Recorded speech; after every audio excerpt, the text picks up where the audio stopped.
நம்முடைய வாழ்க்கையை அழகுபடுத்துகிறவர், அழகற்ற வாழ்க்கையை அழகுபடுத்துகிறவர். நம்ம போடுற அந்த மேக்கப்னால அழகு இல்லை, நம்ம உடுக்கிற வஸ்திரத்தினால அழகு இல்லை. அன்னைக்கு அகாஸ்வேர் ராஜா 127 நாடுகளை அரசாண்டவர். வஸ்தி ஆகிய ராஜாத்தியை தள்ளி இன்னொரு ராஜாத்தியை தெரிந்து கொள்ளணும். 127 நாடுகளில் இருந்து நல்ல அழகுள்ள வாலிப பெண்கள் அழைக்கப்பட்டாங்க. ஆனால் அந்த 127 நாடுகளிலிருந்து வந்த மற்ற எதன் மேலேயும் அகாஸ்வேர் ராஜாவினுடைய கண்கள் விழல. அந்த மொர்தெகாய் மூலமாய் பரிசுத்தத்தின் பாதையில் வளர்க்கப்பட்ட எஸ்தர் மேல அகாஸ்வேர் ராஜாவினுடைய கண்கள் பதிந்தது. ஆமென். நம்ம மேல மனுஷங்களுக்கு கிருபை கிடைக்கணும், மனுஷன் கண்ணில் தயவு கிடைக்கனாலும் அவர் கிருபை தான். சரியா? நம்முடைய பேச்சை வச்சு மற்றவங்க நம்மளை நேசிக்க முடியாது. நாம் பிரயாசப்படுகிறதுனால நண்பர்களை நாம் சம்பாதிக்க முடியாது. அது தேவ கிருபை. ஒண்ணுமே இல்லாம, தாய் இல்லாம, தகப்பன் இல்லாம, அனாதையை போல இருந்த ஒரு எஸ்தரை அகாஸ்வேர் ராஜாவினுடைய இருதயம் விரும்பி அந்த 127 நாடுகளுக்கு ராணியா மாற்ற முடிஞ்சிச்சுன்னா இன்றைக்கு கர்த்தர் நம்மை பார்த்து கொண்டு இருக்கிறார். அல்லேலூயா. அகாஸ்வேர் ராஜாவை காட்டிலும் பயங்கரமானவர். அகாஸ்வேர் ராஜாவை உருவாக்கின தேவன் நம்மை பார்த்து கொண்டு இருக்கிறார். ஆமென். உள்ளத்தை பார்க்கிறார், இருதயத்தை பார்க்கிறார். ஒரு வாழ்க்கை, ஒரே ஒரு வாழ்க்கை தான். வந்ததுபடியே திரும்பி போயிடலாம். ஆனால் அப்படி போறது ஆண்டவருடைய திட்டம் இல்லை. ஒவ்வொருவரை குறித்தும் தேவன் ஒரு நோக்கத்தை வச்சிருக்கிறார். ஒவ்வொருவரை குறித்தும் தேவன் ஒரு விருப்பத்தை வச்சிருக்கிறார். உலகத்தை படைத்தவர் அவ்வளவு பாடுபட்டு தன்னுடைய கடைசி சொட்டு ரத்த வர சிந்தினார்னா முகாந்திரம் இல்லாம சிந்த மாட்டார். ஆமென். சொல்லுங்க, இயேசு நல்லவர். வேதத்துல வாசித்து பார்க்கும்போது மத்தேயு 28ஆம் அதிகாரம் 6வது வசனத்துல அவர் இங்கே இல்லை, தாம் சொன்னபடியே உயிர்த்தெழுந்தார். அவர் இங்கே இல்லை, அவர் சொன்னபடியே உயிர்த்தெழுந்தார். கர்த்தரை வைத்த இடத்தை பாருங்கள். அவர் இங்கே இல்லை, தாம் சொன்னபடியே உயிர்த்தெழுந்தார். அப்ப எனக்குள்ள ஒரு எண்ணம் வந்துச்சு. தேவதூதன் தேடி போன பெண்களை பார்த்து இந்த வார்த்தை சொல்றாங்க, எங்கே இல்லை, அவர் சொன்னபடியே உயிர்த்தெழுந்தார் அப்படின்ட்டு. வசனத்துல எனக்கு கொஞ்சம் இவர் எங்க சொன்னாரு, அந்த வசனம் எங்க இருக்குது அப்படின்னு சொல்லும்போது தான் அப்படியே நம்ம திருப்பினோம்னா மத்தேயு 27ல் அவர் சொன்னாரே, அந்த எத்தன் சொன்னாரே அப்படின்ட்டு பிரதான ஆசாரியர்களும் பரிசேயரும் சொல்றாங்க பாருங்க. 27:63 பாருங்க, இருக்கிறீங்களாம்ல. ஆமென். இவரை கொன்னாச்சு, கல்லறையில கொண்டு வச்சாச்சு. இப்போ பாருங்க, பரிசேயர்களும் பிரதான ஆசாரியரும் ஆண்டவனே, அந்த எத்தன் உயிரோடு இருக்கும்போது, நம்ம ஆண்டவருக்கு வைக்கிற பேர் என்ன அழகா இருக்குன்னா எத்தன் உயிரோடு இருக்கும்போது 3 நாளைக்கு பின் எழுந்திருப்பேன் என்று சொன்னது எங்களுக்கு ஞாபகம் இருக்கிறது. சந்தோஷமா? பெரியவர் கூட இருக்கிறாரு. புரிஞ்சவங்களுக்கு நம்ம இவ்வளவு விளையாடப்பட்டவர்கள். என்ன, நமக்கு ஒரு குடும்பம் தேவைன்னு தான் குடும்பத்தை தந்திருக்கிறார். கணவன் தேவை, மனைவி தேவை, பிள்ளைங்க தேவை, பெற்றோர் தேவைன்னு தான் தந்திருக்கிறார். ஆனால் அது நமக்கு தெய்வமா மாற முடியாது. ஆண்டவனே அந்த எத்தனை உயிரோடு இருக்கும்போது யார்கிட்ட சொல்றாங்க? பிலாத்துவின் இடத்துல சொல்றாங்க. பிரதான ஆசாரியரும் பரிசேயரும் சேர்ந்து பிலாத்துவின் இடத்துல கல்லறைக்குள்ள வச்சாச்சு. ஆனாலும் பயம் தாங்க முடியல. என்ன ஒரு பயம்! அவரை யாரை கொல்ல முடியல, தலையை சாய்த்து ஆவிய ஒப்பு கொடுத்தாராம், ஜீவனை விட்டார் அப்படின்ட்டு வேதத்துல பார்க்கிறோம். கொலை செய்தவர்களுக்கு சரியா தூக்க வரல, பயம் என்ன சொல்றாங்க? ஆண்டவனே, அந்த எத்தன் உயிரோடு இருக்கும்போது 3 நாளைக்கு பின் எழுந்திருப்பேன் என்று சொன்னது எங்களுக்கு ஞாபகம் இருக்கிறது. 64ல் ஆகையால் அவனுடைய சீசர்கள் ராத்திரியிலே அவனை களவாய் கொண்டு போய் மரித்தோரிலிருந்து எழுந்தான் என்று ஜனங்களுக்கு சொல்லாத படிக்கும், முந்தின எத்தை பார்க்கிலும் பிந்தின எத்து கொடிதாகாத படிக்கும், நீர் 3 நாள் வரைக்கும் கல்லறையை பத்திரப்படுத்தும்படி கட்டளையிட வேண்டும் என்றார்கள். என்ன, பிளாத்தின் இடத்துல போய் என்ன சொல்றாங்க? பிந்தின எத்தை பார்க்கிலும் பிந்தின எத்து கொடிதாகாத படிக்கும். இருக்கும் போதே கலக்கிட்டு போயிட்டான். இனி இப்போ கல்லறையை திறந்து எடுத்துட்டு ஓடிடுவாங்க. இவன் எழும்பிட்டான்னு சொல்லி பொய்யா பேசுருவாங்க. அதனால 3 நாள் வரைக்கும் கல்லறையை பத்திரப்படுத்தும்படி கட்டளையிட வேண்டும் என்றார்கள். அடுத்த வசனத்துல அதற்கு பிலாத்து, உங்களுக்கு காவல் சேவகர் உண்டே, போய் உங்களால் கூடிய மட்டும் பத்திரப்படுத்திக் கொள்ளுங்கள் என்றான். ஜீவன் உள்ளவர். அல்லேலூயா. இவரை யாராவது கட்டி வைக்க முடியுமா? இவரை யாராவது என்ன பண்ண முடியுமா?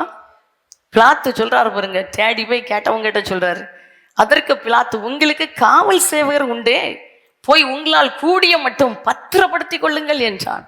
66 அவர்கள் போய் கல்லுக்கு முத்திரை போட்டு, என்ன உயிரில் தகப்பனெல்லாம் ருசிச்சுட்டா நம்மளால சேர்ல எப்படி உட்கார முடியுமா? உட்கார முடியுமா? யார் வர முடியும்? யார் அசைக்க முடியும்? நீட்டுற கையை கூட முடக்க விடாம ஆக்கி விடுவாருன்னு அவ்வளோ பயங்கரமானவர். அவர்கள் போய் கல்லுக்கு முத்திரை போட்டு காவல் வைத்து கல்லறையை பத்திரப்படுத்தினார்கள். சரியா? எல்லாம் நடந்து போச்சு. இப்போ நடக்கிற காரியத்தை பார்த்தோம் அப்படின்னா 28ஆம் அதிகாரம் 2வது வசனத்துல, அப்பொழுது பூமி மிகவும் அதிரும்படி கர்த்தருடைய தூதன் வானத்திலிருந்து இறங்கி வந்து, தூதன் இறங்கி வந்தாலே பூமி அதிருது. சரியா? வாசலில் இருந்த கல்லை புரட்டி தள்ளி அதன் மேல் உட்கார்ந்தான். ரொம்ப ஆச்சரியமான காரியம். 4வது வசனத்தை பாருங்க. அதை வாசிக்கும் போதே அப்படி இருந்து காவலாளர் அது அவனுக்கு பயந்ததுனால் திடுக்கிட்டு செத்தவர்கள் போலானார்கள். அப்போ நம்ம எவ்வளவு மகிமையான பாத்திரம். என்ன, நம்ம இப்படி தலையை கீழே போட்டு சோர்ந்து போய் பயந்தாங்குழியாக இருக்கக்கூடியவர்கள் அல்ல. கர்த்தர் நம்ம கூட இருக்கிறார். அவர் நம்ம கூட இருக்கிறார். நான் அப்போ தான் சொல்கிறாங்க 5:6 பார்த்துருவோமா? 5:6 பார்த்துட்டு இப்போ பாருங்க 5:6 மட்டும். தூதன் அந்த ஸ்திரீகளை நோக்கி, நீங்கள் பயப்படாதிருங்கள். முதல் வார்த்தை அதுதான், நீங்கள் பயப்படாதிருங்கள். சிலுவையில் அறையப்பட்ட இயேசுவை தேடுகிறீர்கள் என்று அறிவேன். அவர் எங்கே இல்லை, தாம் சொன்னபடியே உயிர் தெழுந்தார். கர்த்தரை வைத்த இடத்தை வந்து பாருங்கள். அல்லேலூயா.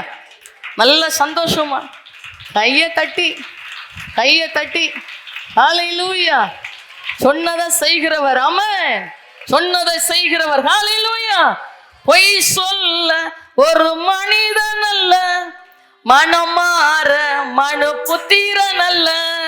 பொய் சொல்ல ஒரு மனிதன் அல்ல, மனமாற மனு புத்திரன் அல்ல. நம்பத்தக்கவர், உண்மை உள்ளவர், சொன்னதை செய்பவர். நல்ல கைதட்டி. இயேசு நம்பத்தக்கவர், உண்மையுள்ளவர், சொன்னதை செய்பவர். இயேசு சொன்னதை செய்பவர்.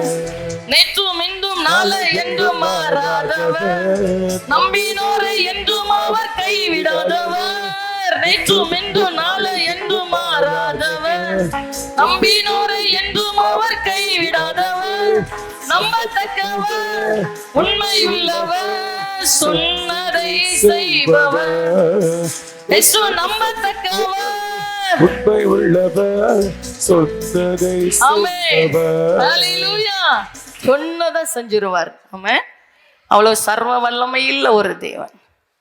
அவரை போல ஒரு தகப்பன் உலகத்துல யாருமே இல்லை. நிகரில்லாதவர். ஏன் அவர் உயிரை கொடுக்கணும்?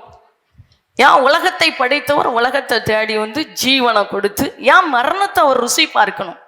அவரை மரணம் கட்டி வைக்க முடியல, அவரை யாரும் கொல்ல முடியல. இன்னைக்கு நம்ம நினைக்கலாம் மனிதர்கள் அவரை கொன்றார்கள் என்று சொல்லி, அவரை கொல்ல முடியல. எல்லாம் முடிந்தது என்று இயேசு அறிந்து தலையை சாய்த்து ஆவியை ஒப்பு கொடுத்தார். அவரை எந்த மனுஷனும் கொலை செய்ய முடியல. சரியா? சித்திரவதை படுவதற்காகவே வந்தார், ரத்தத்தை சிந்துறதுக்காக வந்தார். ஏன்னா ரத்த சிந்துதல் இல்லாமல் பாவ மன்னிப்பு கிடையாது. இன்னைக்கு கால்கள்ல செருப்பு இல்லாம அலைஞ்சு திரிகிற மனிதர்கள்ட்ட போய் கேட்டீங்கன்னா பாவ மன்னிப்புக்காக ஓடுறேன்னு சொல்லுவாங்க, தேவத்தை தேடி ஓடுறேன்னு சொல்லுவாங்க. அதிலிருந்து ஒரு விடுதலையை நமக்கு தரும்படியாக தான் உலகத்தை தேடி வந்து மரணத்தை ருசி பார்த்தார். ஆமென். 2000 வருஷத்துக்கு முன்னாடி ருசி பார்த்தவர் ஒவ்வொரு வருஷமும் ருசி பார்க்க மாட்டார், ஒரு முறை பார்த்தார், அவ்வளவுதான். ஒரு முறை பார்த்தார். ஏன்? மறிக்க வேண்டிய நமக்கு மறுவாழ்வை தரும்படியாய். ஹல்லேலூயா. அவர் நல்லவர். ஆமென். அல்லேலூயா. அப்படின்னா கர்த்தருடைய நாமத்துக்கு மகிமை உண்டாவதாக. இன்றைக்கு ஏன் மரித்தார்? ஏன் மரணத்தை ஜெயமாக விழுங்கினார்? அவர் இங்கே இல்லை, அவர் சொன்னபடியே உயிர் தெழுந்தார். என்ன? அவரை வைத்த இடத்தை வந்து பாருங்கள். ஏன் அந்த பாத்திரத்தில் அவர் பானம் பண்ணார் அப்படின்னா வசனத்தை காட்ட விரும்புகிறேன். யோவான் 11ஆம் அதிகாரம் 25வது வசனத்தை வாசிக்கும் போது, யோவான் 11ஆம் அதிகாரம் 25வது வசனத்தை பார்க்கும்போது சொல்றார், நானே உயிர்த்தெழுதலும் ஜீவனுமாயிருக்கிறேன், என்னை விசுவாசிக்கிறவன் மரித்தாலும் பிழைப்பான். இதுக்காக தான் வந்தார். நானே உயிர்த்தெழுதலும் ஜீவனுமாயிருக்கிறேன், என்னை விசுவாசிக்கிறவன் மரித்தாலும் பிழைப்பான். ஆமென். நம்ம நினைக்கலாம் இந்த உலகத்துல ஒரு மனுஷன் மரிச்ச பின்புதான் அந்த மனுஷன் மரிச்சுட்டாண்டி சொல்றோம் அப்படின்டி. அப்படி கிடையாது, அப்படி இல்லை. இயேசு கிறிஸ்து இல்லாத ஒவ்வொரு வாழ்க்கையும் மரித்து போன வாழ்க்கை தான். ஒன்று பாவத்துல மரிச்சு போயிருக்கலாம், அக்கிரமத்துல மரிச்சு போயிருக்கலாம், மீறுதல்களால மரிச்சு போயிருக்கலாம், பிசாசின் அடிமைத்தன கயிறுகளினால் மறைச்சிருக்கலாம், வியாதி என்கிற அந்த அடிமைத்தனத்தினால மறைச்சு போயிருக்கலாம், தரித்திரம், வறுமை, கடன், கஷ்டத்தினால மறித்த நிலைமையில இருக்கலாம். எல்லாவற்றையும் இழந்து இந்த மான மரியாதைகளை, கனத்தை இழந்து, ஐஸ்வர்யத்தை இழந்து மறித்து போன நிலைமையில இருக்கலாம். ஒரு பட்டு போன ஒரு மரத்தை போல நம்முடைய வாழ்க்கை மாறி போயிருக்கலாம். குடும்ப வாழ்க்கையை இழந்து போயிருக்கலாம், சமாதானத்தை இழந்து போயிருக்கலாம். எந்த நிலைமையில எது நம்ம இழந்து போனாலும் மரித்தவர்களுக்கு சமமானவர்கள். இயேசு இல்லைன்னா ஒரு மனிதனுடைய வாழ்க்கை மரணத்தில் இருக்கிற ஒரு மனிதனுக்கு சமமானவன். ஆமென். எவ்வளவுதான் பணம் இருந்தாலும், எவ்வளவுதான் சரீர ஆரோக்கியம் இருந்தாலும், என்னத்தான் மனுஷ கூட்டம் இருந்தாலும், எவ்வளவு ஆஸ்திகளை ஒரு மனிதன் உடையவனாய் இருந்தாலும், அந்த மனிதனுக்குள் இயேசு கிறிஸ்து இல்லாவிட்டால் அந்த மனிதன் மரித்த மனிதனுக்கு சமமானவன். வேதம் சொல்லுகிறது, நானே உயிர்த்தெழுதலும் ஜீவனுமாயிருக்கிறேன், என்னை விசுவாசிக்கிறவன் மரித்தாலும் பிழைப்பான். மரிச்சாலும் பிழைப்பான். பாவத்தின் படுகுழிக்குள்ள இருந்தாலும், வானத்தையும் பூமியும் படைத்த சர்வ வல்லமையில தேவனை விசுவாசிச்சுட்டா போதும், அந்த மனுஷன் பிழைத்து கொள்வான். எப்படிப்பட்ட நிலைமையில, எல்லாமே இழந்து போன நிலைமையில இருந்தாலும், யோபு சொன்னது போல எல்லாத்தையும் யோபு இழந்துட்டார். ஆஸ்தி இழந்தார், அந்தஸ்தை இழந்தார், பிள்ளைகளை இழந்தார், சரீர ஆரோக்கியத்தை இழந்துட்டார். எல்லாமே போயிட்டு கட்டின மனைவி தான் மீதி. அந்த மனைவி கூட சொல்றாங்க, இன்னும் அவன் உத்தமத்துல உறுதியா இருக்கிறா, உன் தேவனை தூசித்து உன் ஜீவனை விட்டு. மனைவி அன்பும் போயிட்டு. நண்பர்கள் வந்து யோபுவை பரியாசம் பண்ணுகிறார்கள். நீ செய்த பாவத்தின் நிமித்தமா இவ்வளவு பெரிய தண்டனை நீ அனுபவிக்கிறாய். யோபு சொல்வாரு, என்னுடைய நண்பர்கள் பேசுகிற வார்த்தை என் எலும்புகளை உருவ குத்துகிறது போல இருக்குது. எல்லாத்தையும் இழந்துட்டார். ஆனாலும் அந்த மனுஷன் சொன்ன வார்த்தை, என் உயிர் மட்டும்தான் இருக்குது, அவர் என்னை கொண்டு போட்டா கூட அவர் மேலதான் நான் நம்பிக்கையா இருப்பேன். எல்லாம் பட்டு போய்விட்டது. யோபனுடைய வாழ்க்கை முழுமையை பட்டு போய்விட்டது. நம்பிக்கையே இல்லை.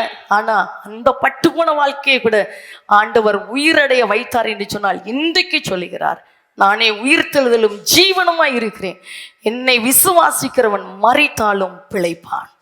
பரிசுத்த வாழ்வு மறிச்சிட்டா, ஆதியில தேவன் மேல கொண்டிருந்த அன்பு மறிச்சிட்டா, சரியா? மற்றவர்களுக்கு முன்னாடி எவ்வளவோ ஒரு சாட்சியான வாழ்க்கை வாழ்ந்தேன், ஆனா இன்னைக்கு எல்லாமே மரித்து போன நிலைமையில இருக்கிறேன்னு நினைச்சிட்டீங்களா? எவ்வளவோ எல்லாரும் விரும்பத்தக்க ஒரு பாத்திரமா இருந்தேன், ஆனா இன்னைக்கு எல்லாரும் வெறுக்கக்கூடிய அளவிற்கு ஒரு அருவருப்பான ஒரு பாத்திரத்தை போல நான் மாறிட்டேன் நினைக்கிறீங்களா?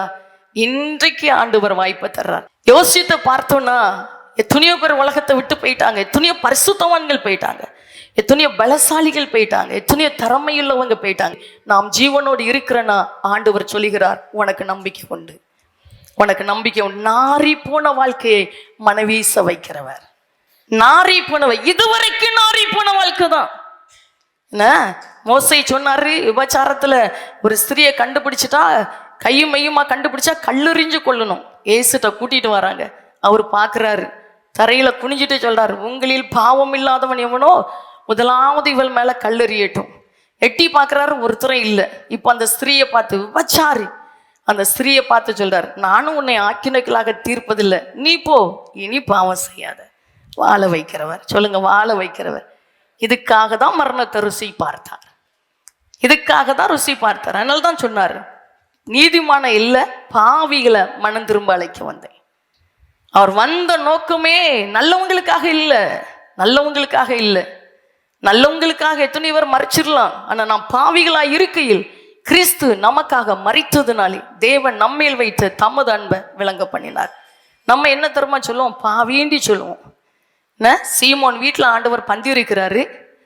பரிசையன், சரியா, பரிசுத்தவாண்டி சொன்ன ஒரு மனிதன் பந்திரிக்கச்சில் ஒரு பாவியான ஸ்திரீ அவருக்கு பின்னாடி வந்து நின்றுட்டு கண்ணீரினால் அவர் பாதத்தை நினைச்சு தலைமயிரினால தொடச்சி அவருடைய பாதத்தை முத்தமிட்டு பரிமள தைலத்தை பூசுகிறாள்.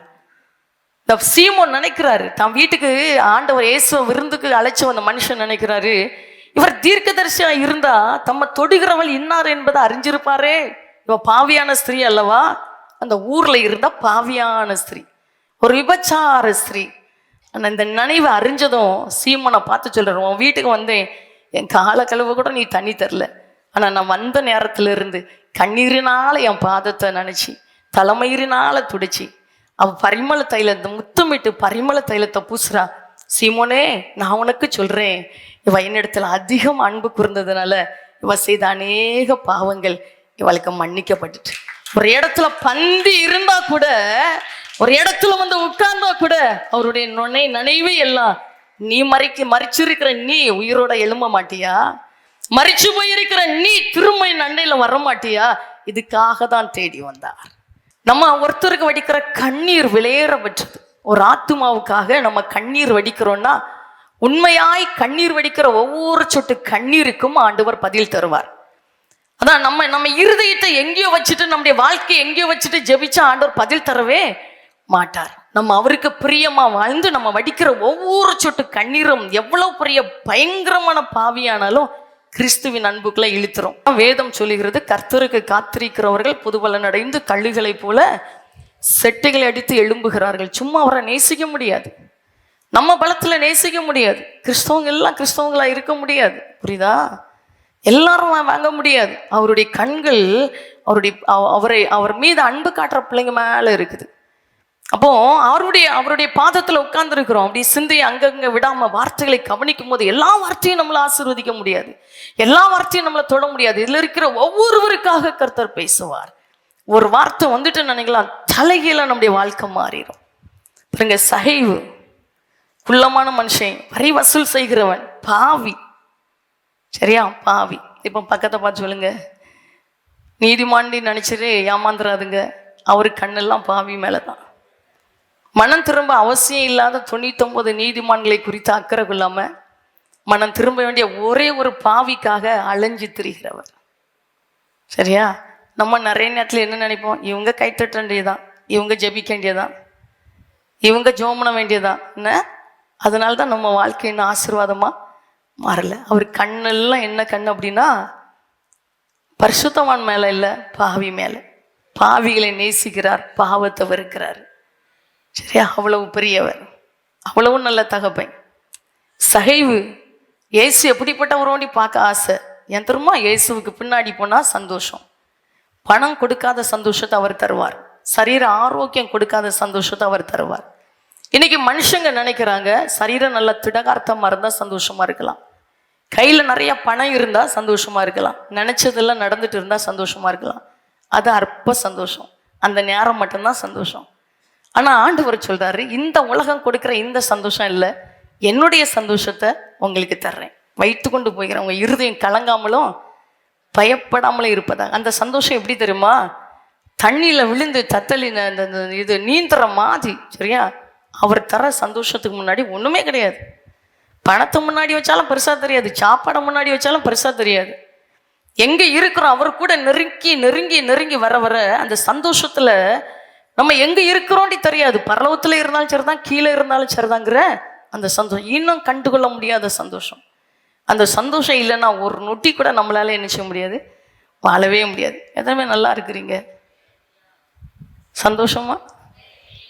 அவர் நல்லவர். மறித்து போன நிலைமையில் இவ்வளவுதான், மறைச்சிட்டேன், நம்பிக்கையே இல்லை. சகைவுக்கு ஆசை, ஏசு முன்னாடி போற எல்லாரும் நல்லா இருக்காங்க, சிரிச்சுட்டு போன மாதிரி இருக்குது, சந்தோஷமா போன மாதிரி இருக்குது. இவ்வளவு பெரிய கூட்டம் அவர் பின்னாடி போகுது, அவருக்கெல்லாம் அவர் ஆசை, இந்த இயேசு எப்படிப்பட்டவருங்கிறத நான் பார்க்கணும். ஒரு பக்கத்துல பாவியான மனுஷன், வரி வசூல் செய்து ஏழைகளை கண்ணீர் வடிக்க வச்ச மனுஷன், இன்னொரு பக்கத்துல குள்ளமான மனுஷன். இயேசு இந்த வழியா தான் வரப்போறாருண்டி சகைவுக்கு தெரிஞ்சதுனால அந்த காட்டுத்தீ மரத்துல யாரையும் நிற்கிறாரு பாருங்க. இயேசு வருகிறார், திரள் கூட்ட ஜனத்தோட வர்றாரு. வரும்போது எத்தனை பேர் அவரை சுத்தி வந்துட்டு இருக்கிறாங்க. வந்துட்டே இருந்தவர் அந்த காட்டுத்தீ மரத்துக்கு கீழே வந்ததும் நின்றார், அண்ணாந்து பார்த்தார். சகைவே, சீக்கிரமா இறங்கி வா, இன்றைக்கு உன் வீட்டில் வந்து நான் தங்கணும். கையை தட்டி நல்ல ஆண்டவரை மகிமைப்படுத்தி. ஹல்லேலூயா. இயேசு நல்லவர். நம்ம பார்க்கிறபடி பார்க்க மாட்டாரு, சரியா? நம்ம பார்க்கிறபடி பார்க்க மாட்டாரு. சகைவு பாவியான மனுஷன் மேலே ஏறி கிடக்கிறாரு. ஆனால் அந்த காட்டு திமிரத்தை கீழே வந்ததும் யாரு கண்ணு அது மேலே போகல, ஏசு நின்றார், எட்டி பார்த்தார். சகைவே சீக்கிரமா இறங்கி வா. அடுத்த வார்த்தை எதுவுமே அவர் பேசுறதுக்கு ஆண்டவர் விடலை. இன்னைக்கு உன் வீட்டில் நான் வந்து தங்கணும். போறாரு, நடந்து போறாரு. கூட வந்தவங்கெல்லாம் எங்கேயோ போகும்படி அவர் பின்னாடி வந்தாங்க, பாதையை மாத்திட்டாரு. சகை வீட்டுக்கு நேராக பாதையை திருப்பிட்டார். இப்போ சொல்றாங்க பாவியான மனுஷன் இடத்துல தங்கும்படி போறாரு. சகையோ பாவி இல்ல, அவன் அநியாயமா வரி வசூல் செய்த மனுஷன் இல்ல, ஏழை ஜனங்களை ஏமாத்தினவன் அல்லவா, எத்தனை ஜனங்களை வாழ்க்கை அழித்த மனுஷன் இல்ல, இவன் பின்னாடி போறாரு. இந்த வார்த்தை சகைவனுடைய காதுல வந்ததும் அவர் நின்று இயேசுவை பார்த்து சொல்றார், இயேசுவே, ஆண்டவரே, நான் யார் இடத்திலும் ஏதாயிலும் அநியாயமா வாங்கினது உண்டானா நாளத்தனையா நான் திரும்ப கொடுத்துருந்தேன். என் ஆஸ்திகளில் பாதியை நான் விற்று ஏழைகளுக்கு கொடுத்துருந்தேன். எனக்கு நீர் மாத்திரம் தான் வேணும், எனக்கு நீர் மாத்திரம் தான் வேணும். அடுத்த வார்த்தை என்ன தரமா சொன்னாரு, அந்த திரள் கூட்ட ஜனங்களுக்கு மத்தியில இவனும் ஆபிரகாமுக்கு குமாரனாக இருக்கிறானே. கைகளை தட்டி நல்ல ஆண்டவரை மகிமைப்படுத்தி. ஹல்லேலூயா. தங்கத்தையும் கேட்கல, பொண்ணையும் கேட்கல, உள்ளத்தை பார்க்கிறாரு. ஆமென். சொல்லுங்க, இயேசு நல்லவர். என்னை தேடி வந்தார். ஆமென். என்னை தேடி இயேசு வந்தார், எந்த வாழ்வை மாற்றிட்டார். 2021 வருஷம் பிப்ரவரியில் என்னுடைய சகோதரனுடைய மனைவி மறிச்சு தான் உயிரோட திரும்ப வந்தாங்க. தெரியும் எல்லாத்துக்கும். அவங்க ஒரு 9 நாள் வீட்டில் இருந்துட்டு வீட்டுக்கு கிளம்பி போயிட்டாங்க. ஒரு 2 நாள் ஆகலை, திடீர்னு கை வச்சா எனக்கு இதில் ஒரு கட்டி. அது வர கட்டி எனக்கு கையில் தெரியல. எது மைண்டில் வந்தாலும் விட்டுருவேன், தெரியும் அவரை எல்லாத்தையும் பார்த்துக்கிடுவாருண்டி. ஆனால் இது சொல்லாமல் இருக்க முடியல. நான் ஜெஸ்ஸிட்ட சொன்ன, ஒரு கட்டி மாதிரி தெரியுதுண்டி. அவங்க உடனேங்க நாகர்கோயில் பெதஸ்தா கூட்டிகிட்டு போனாங்க. அங்கே போனால் சொல்லிட்டாங்க, இது கேன்சர் கட்டி தான். 2021 மார்ச் மாதம் நினைக்கிறேன், கேன்சர் கட்டி. இந்த வார்த்தை வந்ததும் 2 பேரை விடலை. நம்ம எப்படியாவது நான் கிம்ஸ் போயிடணும், திருவனந்தபுரத்துக்கு போகணும். அங்கே போய் கேன்சர் கட்டிக்குள்ள ஸ்பெஷலிஸ்ட் டாக்டர், சீனியர் டாக்டர், அவர் பெரிய ஆள். அவர் எல்லாத்தையும் பார்த்துட்டு ரிசல்ட்டே கொடுத்துட்டாரு, கேன்சர் கட்டி. ஆனால் இது எந்த ஸ்டேஜ், எவ்வளோ பரவி இருக்குன்னு பார்க்கணும் அப்படின்ட்டு போயிருக்கிறோம். ஞாயிற்றுக்கிழமை இயேசுடிக்கிறார்லேருந்து ஊழியக்காரங்க வந்திருக்கிறாங்க. சனிக்கிழமை போயிருக்கிறோம். ஞாயிற்றுக்கிழமை சனி சாயங்காலமே வந்துட்டாங்கன்னு நினைக்கிறேன். வெள்ளியை போயிருப்பேன், இல்லாட்ட வெள்ளிக்கிழமை போயிருப்பேன்னு நினைக்கிறேன். சனி நைட்டு வந்து தங்கியிருக்கிறாங்க. நான் ஒரு வார்த்தை விடலை. தெரிஞ்சுட்டு கேன்சர் எந்த ஸ்டேஜுன்னு கண்டுபிடிக்கணும், எவ்வளோ பரவி இருக்குன்னு கண்டுபிடிக்கணும். நைட்டு நல்லா இருந்து பேசிருக்குது. ஞாயிற்றுக்கிழமை காலையில் ஆராதனையில் இருக்கிறாங்க. முடிச்சுட்டு உட்காந்து பேசிட்டு போகிறாங்க. நான் ஒரு வார்த்தை அவங்ககிட்ட காட்டி கொடுல, என் முகத்தை வச்சு அவங்க அறியலை. ஆனால் என்னால் ஞாயிற்றுக்கிழமை அவரை பார்க்க முடியல, திங்கள் பார்க்க முடியல, செவ்வாய் பார்க்க முடியல. திங்கட்கிழமை மறுபடியும் கிம்ஸ் ஹாஸ்பிட்டல் போகிறோம். அந்த மாஸ்கோடு தான் உட்காந்துருக்குது. அவரை பார்க்க முடியலையே, எல்லாமே முடிஞ்சு காரியூரால் தெரியுது. கட்டிக்கு பயப்படலை, சாக பயப்படலை. ஆனால் என்ன அப்படின்னா, அவர் முகத்தை பார்க்க முடியல. மாஸ்கை போட்டு உட்காந்துருக்கிறேன். எல்லாம் உடஞ்சி தான் நிற்கிறாங்க. ஏன்னா சொல்லியாச்சுல, கேன்சர் சொல்லியாச்சு, ட்ரீட்மெண்ட் கொடீரமாக இருக்கும். மைக்கை பிடிச்சி வர பேசணும். கதி கலங்கி வழி தெரியாமல் நிற்கிற நேரத்தில் சாப்பாடுலாம் உள்ளே போகாது, யார்கிட்டையும் பேச மன இல்லை, உலகமே இருந்துட்டு திடீர்னு நெத்தியில் பொட்டு வச்சுட்டு ஒரு கணவனும் மனைவியுமா பக்கத்தில் வந்தாங்க. வந்து சொன்னாங்க, கொஞ்ச நேரமாக பார்த்துட்டே இருக்கிறேன், உங்கள் செயினை பார்த்து தான் அடையாளம் கண்டுபிடிச்சேன், இங்கே சிஸ்டர் ஜூலியா அப்படின்னாங்க. உங்கள் மூலமான்ற பேசுகிற வார்த்தையினால்தான் இன்றைக்கும் உயிரோடு இருக்கிறேன்னாங்க. உடனே 2 பார்த்து சொன்னேன், வாங்க சாப்பிடுவோம். பலன் அப்படி ஏறிட்டு கலைக்கிறலாம் இனி உலகத்தோண்டி ஆகிட்டு கிம்ஸ்களே போய் உட்காந்து சாப்பிட்டு அந்த சாப்பாடை முடிக்கிறதுக்குன்னு அடுத்தது வலி வந்துட்டு, வலினா இருதயத்தில் வலி, எல்லாமே மறைஞ்சு போச்சு. அப்போ தான் யோசித்தேன், சூறை செடிக்குள்ள உட்கார்ந்த எலியாவை தட்டி எழுப்ப தூதன் அனுப்புனாரு. சாப்பிட்டாரு, தண்ணியை குடித்தாரு. அந்த பழத்தில் 40 நாள் இரவு பகல ஓடினாரு. திரும்ப கபிக்கில் போய் ஒளிஞ்சிட்டாரு. இப்போ நான் தூதனை அனுப்பினாலும் பிரயோஜனம் இல்லைங்கிறத புரிஞ்சுட்டேன். பாருங்க, திங்கள் பார்க்க முடியல, செவ்வாய் பார்க்க முடியல, புதன்கிழமை காலையில் 3 நாள் முடிஞ்சிட்டு, ஞாயிறு திங்கள் செவ்வாய். புதன் காலையில் தான் ஜீனன் ஜெஸ்ஸியை வந்து சொன்னாங்க, இப்படியே இருந்தால் நடக்காது, நாங்கள் அந்நிய பாசையில் ஜெபம் பண்ணுறோம், எங்கள் கூட இருந்து ஜெபம் பண்ணுங்க. இங்கே ஊழியத்தில் யாருக்கும் தெரியாது, யாருக்குமே தெரியாது. காலையில் இருந்து அந்நிய பாசை பேசிகிட்டே இருக்கிறாங்க. என்னால் பேச முடியாது, எதுவுமே பண்ண முடியல. திடீரென்று சொல்லி 3 நாள் அவரை பார்க்கல. அவர் முகம் அப்படி முன்ன வந்து நிற்கு, கதறி கதறி அழுதுட்டு இருக்கிறேன். என் உள்ளத்துல இருந்து ஒரு சத்தம், கண்டுகொண்டேன்னு ஒரு புதையல். எனக்கு பாடணும்னு ஆசை. 2 பேரும் அந்நிய பாஷையில் பேசிட்டே இருக்கிறாங்க. பாடுறதுக்கு பயம். 5 நிமிஷம் கூட ஆகல, ஜீன் வாயிலிருந்து கண்டுகொண்டேன்னு ஒரு புதையல், பெற்றுக்கொண்டேன்னு ஒரு பொக்கிஷம் பாட்டு வந்துச்சு. அப்போ கேட்டார், புரியுதா உனக்கு, புரியுதா உனக்கு?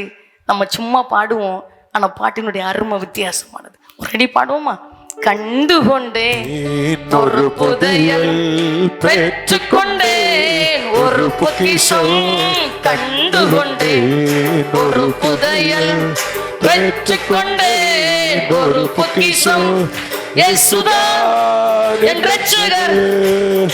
கட்டி உறுப்புகளை மறைந்திருக்கிற கட்டிகளை கர்த்தர் கரைய செய்கிறார்.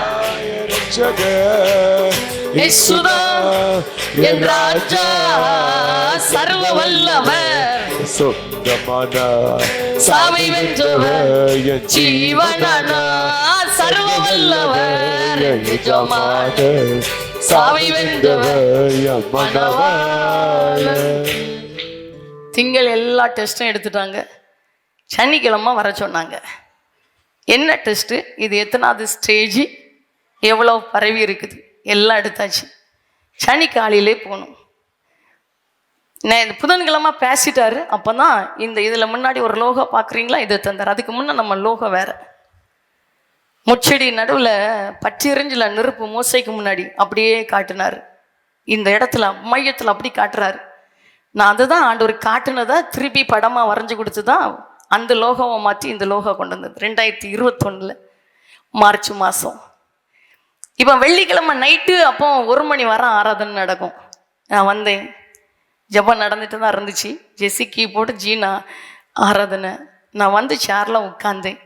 நான் உட்கார்ந்த அடுத்த செகண்டில், சரியா, இப்போ ஜோவின் இருக்கிற இடம்னு சொல்லலாம், சரியா, இந்த இடத்த பக்கத்தில் இந்த இந்த இந்த இந்த பக்கத்தில் தான். ஏன்னா அதுக்கு முன்னே ஆட்கள் இருந்தாங்க. பின்னாடி இருந்து ஒருத்தர் வந்தார், அந்த சேரில் வந்து உட்கார்ந்தார். பார்க்குறதுக்கு அவ்வளவு பிரகாசமா, அவ்வளவு அழகானவரா. அவருடைய தோற்றத்தை யாராலும் வர்ணிச்சு பேச முடியாது. பிரத்யட்சமா பார்க்குறேன், அவ்வளவு அழகானவரா, சரியா. அவ்வளவு அந்த ஹைட்டு இதெல்லாம் சொல்லவே முடியாது. நான் பார்த்துட்டே இருக்கிறேன். நான் சொல்றேன், தூதன் மாதிரி இல்லை, நீங்க மாதிரி இல்லையாப்பா. அடுத்த செகண்ட்ல அவர் முகத்தை அப்படியே காட்டுறார். நான் இதுல இருந்த ஒவ்வொரு நொடி பொழுதும், சரியா, நான் எட்டி பார்ப்பேன். ஆவிக்குரிய கண்ணில் எட்டி பார்க்குறேன்னா அப்படியே எட்டி பார்த்து கையை காட்டுவார். பயப்படாத, பயப்படாத. ஒரு சின்ன பிள்ளைக்கு நான் அங்கே தான் இருக்கிறேன், பயப்படாத. கீபோர்டு போட்டுருக்கிறா, எனக்கு தாங்க முடியாமல் அவளை கூப்பிட்டு சொன்னேன், ஏசப்பா பாரு, இதில் வந்து உட்கார்ந்து இருக்கிறாங்க, எங்கேயும் பார்க்க மாட்டேங்கிறாங்க, என் முகத்தையே பார்த்துட்டு இருக்கிறாங்க. பயப்படாத பயப்படாதண்டி ஒரு சின்ன பிள்ளைய பார்த்து தகப்பன் சொல்ற மாதிரி கையை ஆட்டுறார். எட்டி எட்டி பார்க்குறார். யாரையும் அவர் பார்க்கல. சொல்லிட்டே அவன் கீபோர்டு போட போயிட்டா. 1 மணி நேரம் ஆச்சு, 1.5 மணி நேரம் ஆச்சு. அவர் அதே மாதிரி இருக்கிறார், எங்கேயும் திரும்பல. நான் திருப்பி அவளை கூப்பிடுறேன், சொன்னேன், பாரு இத்தனை மணி நேரம் ஆயிட்டு, ஏசப்பா பாரு பார்த்துட்டே இருக்கிறாங்க. கண்ணிமைக்கிற நேரம் கூட அவர் யாரையும் பார்க்கல, பார்த்துட்டே இருக்கிறார். கையை ஆட்டுறாரு. கூட்டெல்லாம் முடிஞ்சு அடுத்த நாள் கிம்ஸ் போகிறோம், ரிப்போர்ட்டு கிடைக்கும். ஆனால் நம்ம மாம்சம் தானே. நான் உள்ள போல, நான் வெளியில் இருந்துட்டு 2 பேரையும் அனுப்பி விட்டேன். என்ன பயம் அப்படின்னா, சாக பயம் இல்லை, ஆனால் மயக்க பிடிச்சி நீங்கள் நல்லவங்கண்டி சொல்லணுப்பா, நீங்கள் நல்லவங்கண்டி பேசணுப்பா. கட்டிண்டி ஒருத்தர் வந்தா நான் பாதிக்கப்பட்டிருக்கிறேன்னா யாருப்பா நம்பி வருவா, நீர் நல்லவரண்டி சொல்லணுமே. 2 பேரும் உள்ள அனுப்பி வெளியே தான் உட்காந்தேன். ஆனால் ஆண்டவர், நான் அதுக்கு முன்னாடி சொல்லிட்டேன், அடையாளத்தை கேட்டேன். டாக்டர் சொல்லணும், ஏன்னா அதுக்கு முன்னே ஒரு வார்த்தை சொன்னார், ஊழியத்தில் உள்ளவங்ககிட்ட சொன்னீங்கன்னா அவங்க உனக்காக பரிதவிப்பாங்களே தவிர போராட பலன் இல்லை. ஏன்னா பிசாசு உன் உயிரை தான் கேட்குறான், உன் உயிரை தான் கேட்குறான். நீ யார்கிட்ட சொன்னாலும் உனக்காண்டி பரிதவிப்பாங்க, அவங்க கூட யுத்தம் பண்ணி ஜெயிச்சு விட மாட்டாங்க. அடுத்தது வலது இடது கை பக்கத்துல நூற்றுக்கணக்கான தூதர்கள் பட்டயத்தோடு இறங்கினதை பார்த்தேன். ஆண்டவர்கிட்ட கேட்டேன். அவர் சொன்னாரு, அவன் வச்ச ஆயுதம் தான், கட்டி எடுத்துரு, அவன் வச்சது தான், அவன் உயிரை எடுக்க அவன் வச்சது தான். ஆனால் யுத்தம் பண்ண தூதர்களுடைய கூட்டத்தை இறக்கிட்டேன். நான் கேட்டேன், ஐயா டாக்டர் இதே மாதிரி சொல்லணும், கட்டி ஒன்றே இல்லை, ஆனால் கட்டியை வைக்காண்டாம், கட்டி எடுத்துருவோண்டி மட்டும் சொல்லணும், ஒரு அடையாளமாக கிதியோன மாதிரி கேட்டேன். நீங்கள் தான் பேசுகிறீங்கன்னா, இது நீங்கள் தான் சொல்கிற காரியம்னா கட்டி ஒன்றே இல்லை, கட்டியெல்லாம் பிரச்சனை கிடையாது, ஆனால் வைக்காண்டாம், அந்த கட்டி எடுத்துருவோண்டி டாக்டர் சொல்லணும். நான் அதுக்கு முன்னாடி சொல்லிட்டேன், அண்ணா அக்காட்டெல்லாம் எல்லாத்தையும் சொல்லியாச்சு, ஆண்டர் கட்டி எடுக்க சொல்லிட்டேன். புரியுதா? சனிக்கிழமை போகிறோம், 2 பேரும் உள்ளே போகிறாங்க. டாக்டர் என்ன தெரியுமா சொன்னார்? கட்டி ஒன்றும் இல்லை, கட்டியில் பிரச்சனை கிடையாது, ஒன்றும் இல்லை, ஆனால் சாதா கட்டி தான், ஆனால் உள்ளே வைக்காண்டா எடுத்துருவோம். என்ன சொன்னனோ அந்த வார்த்தையை அப்படியே செஞ்சார். பார்த்து சொல்ல, மரிச்ச வாழ்க்கையை உயிரடைய வைக்கிறவர், ஜீவனுள்ள தேவன். அவர் செத்தவர் அல்ல, மரணத்தை ஜெயமாக விழுங்கினவர், எல்லா அன்பை காட்டிலும் விலையேறப்பட்ட அன்புள்ள தேவன். எதற்கு பாரமான சிலுவையை சுமந்தார் தெரியுமா? உங்க மரிச்சு போன வாழ்க்கையை உயிரடைய வைக்கும்படியாய். அல்லேலூயா. சகோதரனுடைய மனைவி செத்தாச்சி, வெண்டிலேட்டர்ல தான் வச்சிருக்காங்கிற நியூஸ், தலைக்கு மேல தண்ணி போயிட்டு. ஆனா ஆண்டவர்கிட்ட என்ன தரமா சொன்னது? தலைக்கு மேல தண்ணி போனா என்னப்பா, எல்லாம் நீங்க தான், எல்லாமே நீங்க தான். எத்துணையோ பாடுகள், சொல்லி முடியாத மரணத்தின் உச்சத்தை பார்த்தாச்சு, அச்சத்தின் உச்சத்தை பார்த்தாச்சு, பாடுகளின் உச்சத்தை மாற்றி வந்த மரண கண்ணிகளை பார்த்தாச்சு. ஆனால் அதற்கு மத்தியில் கூட அவர் நல்லவர்னு சொன்னதுனால மரணம் சேதப்படுத்த முடியல, மரணத்தை ஜெயமாக கர்த்தர் மாற்றினார். அவர் ஜீவன் உள்ளவர். ஹல்லேலூயா, ஆமென். இன்னைக்கு சொல்லுவோம், உங்களை நேசிக்கிறேன்ப்பா, ஹல்லேலூயா. அந்த மாதிரி சந்தோஷமா இருக்கிறீங்க. அவர் ரொம்ப பெரியவர். இன்றைக்கும் கூட வாழ்க்கை முடிஞ்சிட்டு வந்திருக்கிறீங்களா? என் வாழ்க்கை இவ்வளோதான், பட்டு போன மரத்தை போல இருக்கிறேன்னு நினச்சிட்டிங்களா? என்னை நேசிக்க யாரும் இல்லை, அன்பு காட்ட யாரும் இல்லை, என்னை விசாரிக்க யாரும் இல்லை, என் இருதயத்தை புரிஞ்சு கொள்ள யாரும் இல்லை. ஒரு அனாதையை போல வாழ்கிறேன், பட்டு போன மரத்தை போல இருக்கிறேன். நான் நன்மை செய்கிறேன், எல்லாத்தையும் நேசிக்கிறேன், ஆனாலும் காரணம் இல்லாமல் என்னை பகைக்கிறாங்க, காரணம் இல்லாமல் என்னை ஒடுக்குறாங்க. என் கண்ணீர் யாருக்கு தெரியும்? என்னுடைய வேதனை யாருக்கு தெரியும்? என் பாடுகள் யாருக்கு தெரியும்? அந்தரங்கத்தில் நான் வாழ்றதை காட்டிலும் செத்துட்டா மேலுண்டி நிற்கிற நிலைமை யாருக்கு தெரியும் என்று சொல்லி அந்தரங்கத்தில் உடஞ்சி போய் வந்திருக்கிறீங்களா? உடஞ்சி போயிருக்கிற இந்த அந்தரங்க வாழ்க்கையை கர்த்தர் மனவீச வைக்க போறாரு. அல்லேலூயா. வெளியில கொண்டு வருவார், எல்லாம் வச்சிருக்க முடிவு தருவார். ஆமென். மரிச்ச வாழ்க்கையை உயிரடைய வைக்க தான் உயிரை கொடுக்க வந்தார். அதனால்தான் பாவிகளுக்கு ஒரு நம்பிக்கை எனக்கு ஒருத்தர் இருக்கிறார். நான் எந்த பாவத்தின் அடிமைத்தனத்தில் இருந்தாலும் எழும்புவேன், என்னை எழுப்புவார், மனவீச வைப்பார், நாரினதை மனவீச வைப்பார். பாவி வந்துட்டா போதும், அவ்வளோதான். இளையகுமார் திரும்பி வந்ததை பார்த்ததும் தகப்பன் நின்னாரு, கண்ணுக்கு தெரிஞ்சிச்சு மகன் திரும்பி வர்றான். படுபாவி, ஆஸ்தியெல்லாம் அழிச்சு போட்டவன், எல்லாத்தையும் வித்துட்டான், ஒன்றும் கிடையாது, பாவியா மாறிட்டான், நாரி போனான். பண்டிகை கொடுக்குற தவிடு கூட கிடைக்கல. இப்போ தான் புத்தி தெளிது. என் தகப்பன் வீட்டில் இருக்கிற வேலைக்காரங்க கூட திருப்தியாக சாப்பிட்றாங்களே. புத்தி தெளிஞ்சு தகப்பட்ட மன்னிப்பு கேட்டு, இனி மகனா இல்லை, உங்களுடைய வீட்டில் வேலைக்காரன்ல ஒருத்தர் நான் ஏற்றுக்கொள்ளன்னு தான் திரும்பி வர்றான் பாருங்க.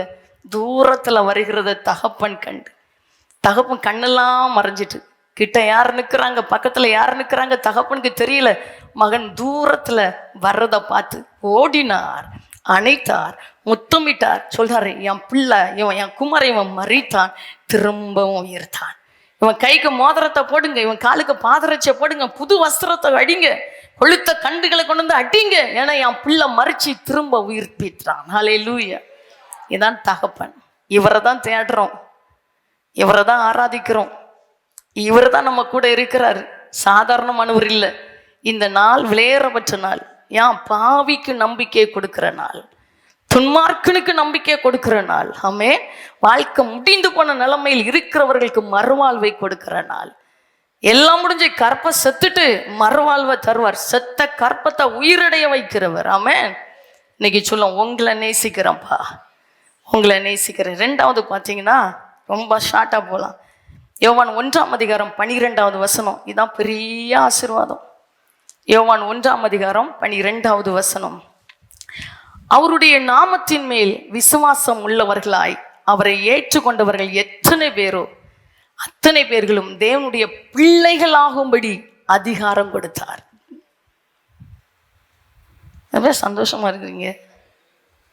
பிள்ளையாம். ரத்தத்தை கொடுக்கறதுக்கு முன்னாடி பிள்ளை கிடையாது, சரியா? உயிரை கொடுக்கறதுக்கு முன்னாடி பிள்ளை இல்லை. ஆதாம் ஏவாள் கையில் கொடுத்தாரு ஆசீர்வாதத்தை, எல்லாத்தையும் ஆண்டுகள் எழுதி சொன்னார். பியாய் வந்தான்னா சர்ப்பமாக வந்தான், எல்லாத்தையும் பிடுங்கி ஏமாத்திட்டான், அடிமையாக மாற்றிட்டான். இவர் நினைச்சாரு என் பிள்ளைங்க சுதந்திரவாளி, ஆமே, என்னால் சிருஷ்டிக்கப்பட்டவர்கள். இந்த கதை ரொம்ப பெருசு. உலகத்தை தேடி வந்தார், உயிரை கொடுத்தாரு. அவன் கைக்குள்ளே இருந்தவங்களை மீட்டு எடுத்து சொன்னார், நீ அடிமை இல்லை, என் பிள்ளை. யார் பிள்ளையா மாற முடியும்? அவருடைய நாமத்தின் மேல், இயேசு கிறிஸ்து என்கிற அவருடைய நாமத்தின் மேல் விசுவாசம் உள்ளவர்களாய் அவரை ஏற்றுக்கொண்டவர்கள் எத்தனை பேரும் அத்தனை பேரும் பிள்ளைகளாகும்படி அதிகாரத்தை கொடுத்தாராம். எல்லாரும் பிள்ளை இல்லை, மாம்சத்துக்கு செத்தாச்சு, ஆவிக்கு உயிர் அடைஞ்சாச்சு.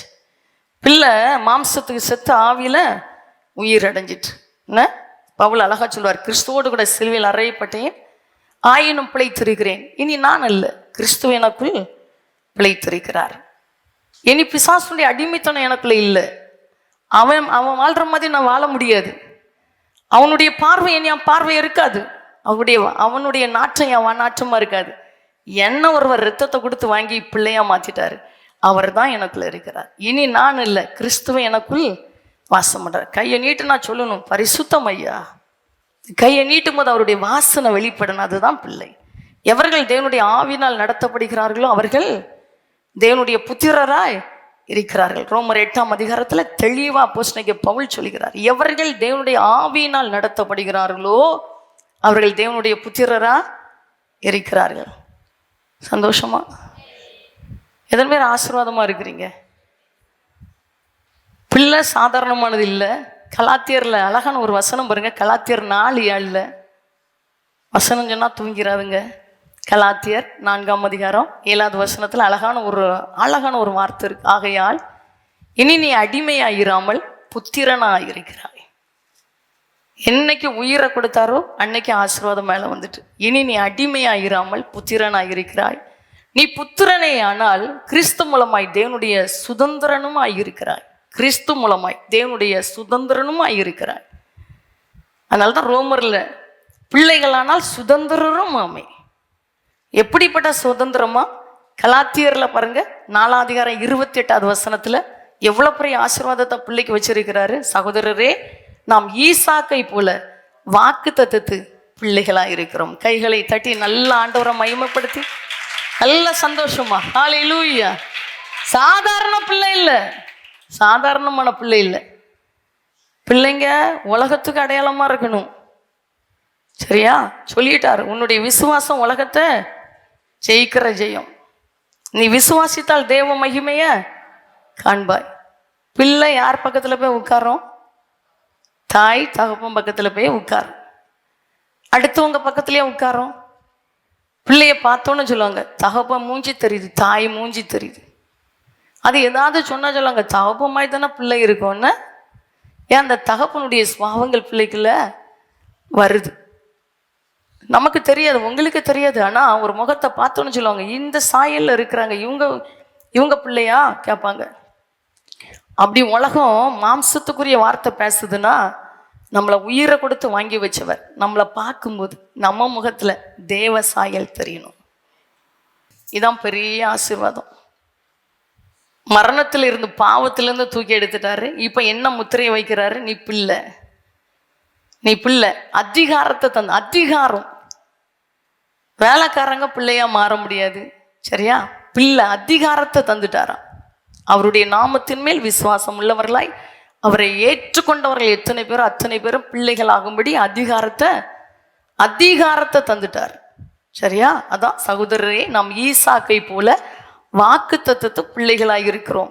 ஈசாக்குக்கு என்ன வாக்கு தத்தம் கொடுத்தாரு? ஆபிரகாமை பார்த்து சொல்றாரு, உன் சந்ததிக்குள் பூமியில் உள்ள சகல ஜாதிகளும்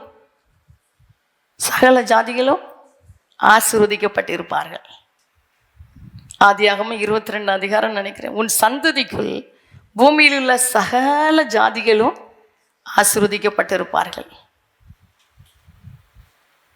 பிள்ளை பிள்ளை தகப்பன் மேல இருக்கிற அதிகாரம் பிள்ளை மேல. பிள்ளை தகப்பன் எப்படி வாழ்ந்தாரோ அப்படிதான் பிள்ளை வாழும். தகப்பன் எப்படி பார்த்தாரோ அப்படிதான் பிள்ளை பார்க்கும். தகப்பன் எப்படி பேசினாரோ அப்படிதான் பிள்ளை பேசும். பிள்ளை வேற, வேலைக்காரன் வேற. வேலைக்காரங்க கூலிக்கு பாத்திரமா இருக்கிறாங்க, பிள்ளை தகப்பனுடைய சுதந்திரத்திற்கு பாத்திரமா இருக்குது. அவ்வளோதான் வித்தியாசம். இன்னைக்கு அவருடைய பிள்ளைகள் ஆசீர்வதிக்கப்பட்டவர்கள். சரியா? பிள்ளைகளுக்குள்ளதான் இந்த பூமியை கர்த்தர் ஆசீர்வதிக்கிறார். பிள்ளைகளுக்குள் இந்த பூமியில் இருக்கிற சகல ஜாதிகளையும் கர்த்தர் ஆசீர்வதிக்கிறார். பிள்ளை ரத்தத்துல ஊறணும், நம்முடைய பார்வையில ஊறணும், நம்ம சிந்தையில ஊறணும், எலும்புல ஊறணும். ஏன் அப்பா நான் பிள்ளை ஊழியத்து வரணும்னு இருக்கும்போது அப்படி நம்ம கண்ட்ரோல் பண்ண முடியாதுன்னா, அன்பை ஊற்றிட்டாருன்னா கட்படுத்த முடியாது. தாயார் சொல்லுவாங்க, நீ வேலைக்கு போ, 5 காசு எங்களுக்கு தரேன்டா, நீ ஊழியக்காரங்களுக்கு கொடு, மிஷினரிகளுக்கு கொடு, நீ வேலைக்கு போ அப்படின்னு சொல்லுவாங்க. அவரை பார்த்து என்ன தரமா சொல்லுவேன், எத்தனை ஊழியக்காரங்களை தாங்கினாலும், எத்தனை மிஷினரிகள் கொடுத்தாலும் உங்கள் அன்பை ஈடுகட்ட முடியாதுப்பா. நான் வர்றேன், நான் வர்றேன், நான் வர்றேன். இன்னைக்கு தெரியுது, இன்னைக்கு தெரியுது அவர் என்ன நினைக்கிறார செய்ய முடியுது. நேற்று கூட வெளியில் அப்படி சில காரியத்திற்காண்டி போயிருக்கும்போது அப்படி அவரை பார்த்து சொல்கிறேன், அப்பா வந்ததுனால தானப்பா உங்கள் விருப்பத்தை செய்ய முடியுது. என்ன வந்ததுனால தானே விருப்பத்தை செய்ய முடியுது. சரியா? பிள்ளைகளை கர்த்தர் தருவார். அல்லேலூயா. அன்பை காட்டுனா அவர் எப்படிப்பட்டவர்? அன்பை காட்டுகிறவர். பிள்ளைகளுக்கு அந்த அன்பின் இருதயத்தை கொடுத்துருவார். சொல்லுங்க, ஏசப்பா நல்லவர், ரொம்ப நல்லவர். ஆமென். அவர் தூக்கி எடுப்பார். அவருக்கு பிள்ளை தேவை, அவருக்கு பிள்ளை தேவை. ஆகாததெல்லாம் தூக்கி எடுக்க அவருக்கு பிள்ளை தேவை. சரியா? பிள்ளைகளா மாற்றிட்டார் அப்படின்னா தகப்பனுடைய வேலையை பிள்ளை செய்ய ஆரம்பிச்சிடும். அன்பு இல்லாதவன் தேவனை அறியான். தேவன் அன்பாகவே எல்லாராலும் கொடுக்க முடியாது. அது பொய்யான வாழ்க்கை. கொடுக்குறேன் கொடுக்குறேன்லாம் பொய்யான வாழ்க்கை. நான் ஒரு குடும்பத்தார் வீட்டுக்கு போயிருந்தேன். ஏன்னா அவங்க வீட்டில் மரணம் நடந்திருந்து. அது நான் படிச்சுட்டு இருந்த நாட்கள், இந்த சின்ன வயசில் அது ரொம்ப காயப்படுத்திச்சு. வீட்டில் மரணம். ஆனால் அவங்க வீட்டுக்கு வந்திருந்தவங்க, அவங்க உறவினர் மீன் காரங்களை வர சொல்லி மீன் வாங்கியிருந்தாங்க. இவங்க சொல்கிறாங்க, அவர் சொல்கிறாரு, வீட்டில் இருக்கிறவங்களுக்கு வாங்கியிருக்கிறேன். அவர் ஒரு அனாதை இல்லம் வச்சு நடத்துகிறார். இந்த பிள்ளைங்க பாத்திரங்களை கழுவிட்டு இருக்கிறாங்க. அந்த பிள்ளைங்களுக்கெல்லாம் நேற்று இருக்கிற ஆகாரம் இருக்குது. எனக்கு இருதயம் உண்மையில் காயப்பட்டுச்சு. எப்படி கொடுக்க முடியும்னா, எப்படி கொடுக்க முடியும்னா, புரியுதா? அது ஒரு ஊழியக்காரர் குடும்பம். சொன்னவர் ஒரு ஊழியக்காரர். நான் நினச்சேன், அப்பா மனுஷ இருதயங்கள் எப்படி இருக்குது. 2வது கற்பனையாக சொல்கிறார், உன்னிடத்தில் நீ அன்பு கூறுவது போல பிறனிடத்திலும் அன்பு கூறுவாயாக. புரியுதா உங்களுக்கு? சும்மா இல்லை, பைபிளை தூக்கிட்டு போய் சும்மா ஆராதிச்சுட்டு வர இல்லை. பிள்ளைங்கிற அதிகாரத்தை ஏன் தந்திருக்கிறார்? அவர் செய்ததை செஞ்சு காட்ட. இருதயம் எப்படி இருக்கு பாருங்க. கள்ளம் கபடற்ற இருதயத்தை கர்த்தர் பார்க்கிறார். ஆசீர்வாதத்தை சும்மா எல்லா கையிலையும் தரமாட்டார், எல்லாரையும் நம்ப மாட்டார். நாண்டி இருக்கிறோமா, சுயநலமா இருக்கிறோமா, என் குடும்போண்டி இருக்கிறோமா, இல்லை 10 கட்டளையா 2 கட்டளையா மாத்திட்டாரு. சொன்னார், உன் தேவனாகிய கர்த்தரிடத்துல முழு இருதயத்தோட அன்பு காட்டு, முழு பலத்தோட முழு மனதோட அன்பு காட்டு. ஆப்ஷனே கிடையாது. வைக்காத, உலகம் பாதி அவர் பாதின்னு வைக்காத, முழு இருதயத்தோட அன்பு காட்டு. இதுக்கு ஒப்பா இருக்கிற 2வது கட்டளை என்னன்னா, உன்னிடத்தில் நீ அன்பு கூறுறது போல, உன்னிடத்தில் நீ அன்பு கூறுறது போல. நான் எப்படி இருக்கணும்னு ஆசை இருக்குல்ல, என்னை வலிக்கோண்டி தெரியுதுல்ல, எனக்கு பசிக்கோண்டி தெரியுதுல்ல, நான் நல்லா இருக்கணும்னு தெரியுதுல்ல, உன்னிடத்தில் நீ அன்பு கூறுறது போல பிறனிடத்தில் அன்பு கூறுவாயாக. சரி, மற்றவங்க பார்க்கணுண்டி கிடையாது, மற்றவங்களுக்கு தெரியணுண்டி இல்லை, வலிக்கணும் வலிக்கணும். அந்த உணர்வு இருதயத்தில் வரனாதான் தேவனுடைய பிள்ளை. அதான் சொல்றாரு, பிள்ளைகள் ஆகும்படி அதிகாரத்தை கொடுத்தார். அவர் கண்ணெல்லாம் அப்படிதான் பார்த்துட்டே இருக்கும். நல்லா நல்ல சந்தோஷமா இருக்கிறவங்க மேல இருக்கிற கண்ணை காட்டிலும் உடஞ்சவங்க மேல ரொம்ப கண்ணு வைப்பார். யார் நொறுங்கி இருக்கா, யார் அன்புக்காக ஏங்குறா, யார் கைவிடப்பட்டு போய் இருக்கிறா, யார் கண்ணீரோடு இருக்கிறா, இதை தான் அவர் கண்ணு பார்த்துட்டே இருக்கும். குடும்பங்கள் இருந்தும் அனாதையை போல இருக்கிறவங்க மேல அவர் கண்ணு பார்த்துட்டே இருக்கும். புரியுதா? அவர் வித்தியாசமானவர், மனதை புரிந்து கொண்டவர். அதான் சொல்றார், உனக்கு அந்த அதிகாரத்தை தர விரும்புறேன். ஏன்னா அவர் செய்ய விரும்புகிறார். இனி தேவன் பிரத்யட்சமாய் உலகத்தை தேடி வந்து நிற்க முடியாது. இன்னொரு விசை வருவார், இரண்டாம் தரம் வருவார், பூமியை நியாயந்திருக்க போகிற நீதியுள்ள நியாயாதிபதியாய். ஆனா இன்றைக்கு இந்த பூமியில அவர் 3.5 வருஷம் தேவ திட்டத்தை நிறைவேற்ற ஊழியத்தை செஞ்சாரு, அவர் கிரியை செய்தாரு. அந்த கிரியையை நடப்பிக்கிற பிள்ளைகள் தேவை, பிள்ளை தேவை. இவ்வளவு இதை பாக்குறீங்க. ஒரு செங்கல் கூட நான் கேட்டு வாங்கினது கிடையாது. சரியா? பிள்ளை மேல அப்பா அவ்வளவு கவனமா இருப்பாரு, பிள்ளை மேல தகப்பன் அவ்வளவு அக்கறையா இருப்பாரு. பிள்ளை கேட்க வேண்டிய அவசியம் இல்லை. பிள்ளைக்கு என்ன தேவை என்பதை தகப்பன் அறிந்திருக்கிறார்.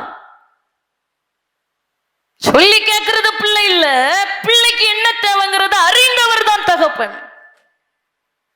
என்ன, ஒரு கை குழந்தைக்கு என்ன வேணும் அந்த பிள்ளை சொல்லவா செய்யும்? இல்ல, அந்த பிள்ளைக்கு என்ன தேவைங்கிறது அந்த தகப்பனுக்கு தெரியும். பாருங்க, இந்த கடந்த செப்டம்பர் மாதம் லாஸ்ட்ல நினைக்கிறேன், அந்த இடம் எழுதப்பட்டுச்சு. 1 கோடியே 4 மாசத்துல தந்தாரு. அடுத்தது பாருங்க, சந்தோஷமா இருந்துச்சு. சந்தோஷம்னா என்ன சந்தோஷம்? என் கையில ஒன்றும் கிடையாது, சாவியே வாங்க மாட்டேன், பத்திரம் வாங்க மாட்டேன், பட்டம் வாங்க மாட்டேன். அந்த வீட்டை பார்த்தோன்னா ஒரு 10 பிள்ளைகள் அதுக்குள்ள வச்சிடலாம், அதான் சந்தோஷம். இது வரைக்கும் நான் பத்திரத்தையும் பார்த்ததில்ல, பட்டாவையும் பார்த்ததில்ல, சாவியும் ஒன்றும் என் கையில் கிடையாது, எதுவுமே கிடையாது. எந்த சாவியை நான் கையில் வாங்க மாட்டேன். நமக்கு உயிரெல்லாம் அவர் தான். சரியா? அதை பார்த்தோன்னே ஒரு சந்தோஷம். 10 பிள்ளைகளை உள்ள வச்சிடலாம், தம்பிமார் வந்தால் தங்க வச்சிடலாம். அந்த இடத்த பார்த்தோன்னே வயசான ஊழியக்காரங்களை வச்சு நல்லா கவனிச்சு விடலாம், ஒரு சந்தோஷம்.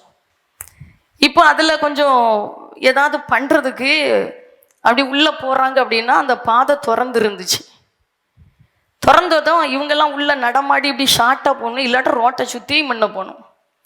இப்படி பார்த்ததும் முள்ளை வச்சு அடைச்சிட்டாங்க, பெரிய முள்ளை வெட்டி கொண்டு வச்சு அடைச்சிட்டாங்க. இப்போ யாரும் நுழையவே முடியாது, ஏன்னா பெரிய பெரிய முள். சின்ன முள்ளுனா தாண்டி ஓடிடலாம், பெரிய பெரிய முள்ளுனா நடந்து போனாலும் சுற்றி ரோட்டை சுற்றி தான் போகணும். என்கிட்ட சொன்னாங்க வந்து, இப்படியே அக்கா அடைச்சிட்டாங்க. ஒன்றும் சொல்லலை, இருதயத்தில் ஒரு எண்ணம், சும்மா கிடந்தனால தானப்பா. பிள்ளைங்க அழகா பக்கத்தில் நடந்து ரொம்ப பக்கத்தில் போனாங்க, இப்படி அடைச்சிட்டாங்களே. 2 நாள் ஆகலை. ஆண்டவர் 3ஆவது நாளில் எப்படி நடந்து எப்படி வழியை திறப்பாரு, என்ன செய்வார் ஒன்றும் தெரியாது. அட்வான்ஸ் போட வச்சுட்டாரு. அதில் ஒரு 5 பிளாட்டில் ஒரு இடத்துக்கு படி வந்துட்டு திருப்பி ஒரு 12 தேவை. இந்த 12 லட்சத்துக்கு நான் பட்டது நெருக்கம் கொஞ்சம் கிடையாது. கண்ணு ராத்திரி நடு ராத்திரியில் 1 மணிக்கு சொல்லுவேன், விட்டுறாதுங்கப்பா, விட்டுறாதுங்கப்பா. என்ன தருமா, வேண்டான்னு சொல்ல பையன் கிடையாது. தந்தா என்ன தராட்டு என்ன, அவர் தந்தாதான் அவருக்கு தான். இதுக்காண்டி இல்லை, சொத்து சாக்க இல்லை. அவங்கள்ட்ட ஃபோன் பண்ணி கட்ட முடியல, இது வேண்டான்னு சொன்னா நான் கோலப்பா, நான் உயிரோட இருந்து பிரயோஜனம் இல்லை, நான் பிள்ளைப்பா, நான் பிள்ளை. யார்கிட்டயாவது தேவை இருக்குது தாங்க அப்படின்னு சொல்றதுக்கு பயம். பயனா அப்படி சொல்லி ஒரு வாழ்க்கை வாழ விரும்பல. ஏன்னா நீர் தகப்பன் ஐயா, நீர் தகப்பன பிள்ளைப்பா. பாருங்க, அப்பதான் அடையாளத்தை நடுராத்திரியில 1 மணிக்கு எழுப்பி நின்று கண்ணீர் வடிப்பேன். முடியலப்பா, பயமா இருக்குது, தலை குனிஞ்சிருவேனோ, உங்களை விட்டு கொடுத்துருவேனோ, வேண்டாண்டி சொல்லி உங்களை நான் மறந்து இது பண்ணிடுவேனோப்பா. பயம் தாங்க முடியல, நிம்மதி இல்லை. அப்பதான் ஒரு அடையாளத்தை கேட்டேன், ஐயா 26ஆம் தேதி, ஏன்னா 31 எழுதணும், 26க்குள்ள ஒரு அடையாளத்தை காட்டிடுங்கப்பா, ஒரு சின்ன அடையாளத்தை காட்டிடுங்க, எழுதுறதுக்கு 2 நாளைக்கு முன்னாடியே கையில் தந்துருங்கப்பா. இவன் சொல்லுவா, 31 எழுத போச்சுல, போயிட்டு இருக்கிற பாதையில் கூட அப்பா அற்புதத்தை செய்வாருன்னு சொல்லுவா. நான் சொல்ல, அந்த விசுவாசத்துக்குலாம் நான் வரல, நமக்கு அதெல்லாம் தெரியும். ஆபிரகாம் மாதிரி உச்சக்கட்ட விசுவாசத்தெல்லாம் நம்ம உயிரே அவர் தான். அந்த விசுவாச பரீட்சைக்கெல்லாம் நான் வரல. நான் அவர்கிட்ட கேட்டேன், 2 நாளைக்கு முன்னாடி ஒரு முடிவை தந்துருங்கப்பா. பாருங்க, 26ஆம் தேதி ஞாயிற்றுக்கிழமை எல்லாம் முடிச்சுட்டு இல்லை உட்காந்து சாப்பிட்றேன். எழுத வேண்டிய தம்பி ஃபோன் பண்ணி, ஜெயின்ட்ட தான், எல்லாம் ரெடி ஆகிட்டீங்களா, எல்லாம் ரெடி பண்ணிட்டீங்களா, ரெடி ஆகணும்ல, அதான் கேட்டேன், அக்காட்ட பேசணும். அப்போ தான் வாயில் சாப்பாடை ஒரு 3:30 மணி இருக்கும், எல்லாத்தையும் அனுப்பிவிட்டு சாப்பாடை வாயில் வைக்கிறேன். இருதயம் தாங்கி கொள்ள முடியல, பயம்.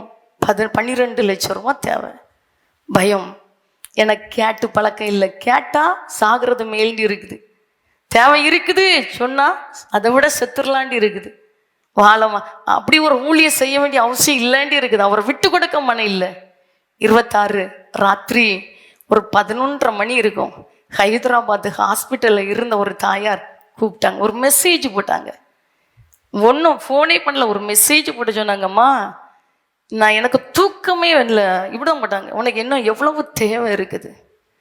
மெசேஜ் போட்டோன்னா நான் நினச்சேன், இன்னும் தூங்காமையாக இருக்கிறாங்க, அவங்க ஹாஸ்பிட்டலில் இருக்காங்கன்னு தெரியும், தூங்காமையாக இருக்காங்கன்னு நினச்சிட்டு நான் ஃபோன் பண்ண ஆரம்பித்தேன். 11:45 இருக்கும். நான் ஃபோன் பண்ணேன். உடனே அடுத்தது சொன்னாங்க, எனக்கு தூக்கமே வரல, உன் நினைவாக வருது. தேவை இருந்துச்சுன்னா நீ எப்படி நிம்மதியாக இருப்பா, யார்கிட்ட போய் சொல்லுவா, நீ உன் நெருக்கத்தை யார்கிட்ட சொல்லுவான்னு சொன்னோன்னு எனக்கு தூக்கமே வரல, அதான் ஒரு மெசேஜ் போட்டு பார்த்தேன், உன்னை என்ன எவ்வளவு தேவை இருக்குதுன்னு கேட்டாங்க. அவங்க கேட்டதுக்கு சொல்லாமல் இருக்க முடியாது சொன்னேன், அவ்வளோதான். அவங்க ஒன்றும் சொல்லலை, எதுவுமே பேசலை. பாருங்க, 26ஆம் தேதி ஞாயிற்றுக்கிழமை நைட்டு அடுத்த நாள் பறக்கிற காமன் நேரத்தும்னு நடக்குது. அன்பு தேவ பிள்ளையை ஹாஸ்பிட்டல்லேருந்து வந்தாங்க. அவங்க கையில் காசு கிடையாது. என்ன தரமா பண்ணாங்க, ஒரு நகையை வாங்கி ஈடு வச்சு 5 லட்சம் ரூபா எடுத்தாங்க. மீதியை 3 பைசா வட்டிக்கு வாங்க போகிறேன்னாங்க. நான் வாங்காதுங்கன்னு சொன்னேன், விடலை. வாங்கி என் கையில் மீதி ரூபாயை கொண்டு எழுதுறதுக்கு 2 நாளைக்கு முன்னாடி தந்துட்டு போனாங்க.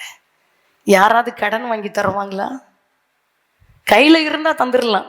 3 பைசா வட்டிக்கும் நகையை ஈடு வச்சோம் யாராவது கையில் கொண்டு தருவாங்களா? தருவாங்களா? எழுதுறதுக்கு 2 நாளைக்கு முன்னாடி அவ்வளவு பணத்தையும் ஆண்டவர் கையில் தைய நான் நிரூபித்து காட்டினேன். நகையை திருப்பினாங்க, கடனை அடைச்சிட்டு ஃபோன் பண்ணி என்ன தரமா சொன்னாங்க, அம்மா நான் வாங்கின கடனை அடைச்சிட்டேன்.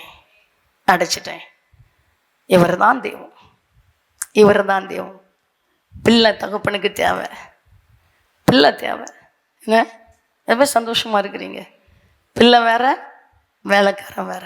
சொல்லுங்கள், தகப்பேன் பிள்ளை ரத்தத்தில் ஊறணும், உலகத்தை பின்னாடி வைக்கணும், அவரை முன்னிறுத்தணும்.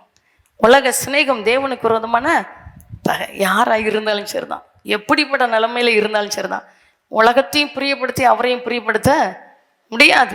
சொல்லிட்டார், நான் உலகத்தான் நல்லாதது போல என்னுடையவர்களாய் இவர்கள் இந்த உலகத்துக்குரியவர்கள் அல்ல. எதுவுமே சந்தோஷமா இருக்கிறீங்க, நல்லா தான் சொல்லுங்களா. கர்த்தர் நல்லவர், கைவிடவே மாட்டார்.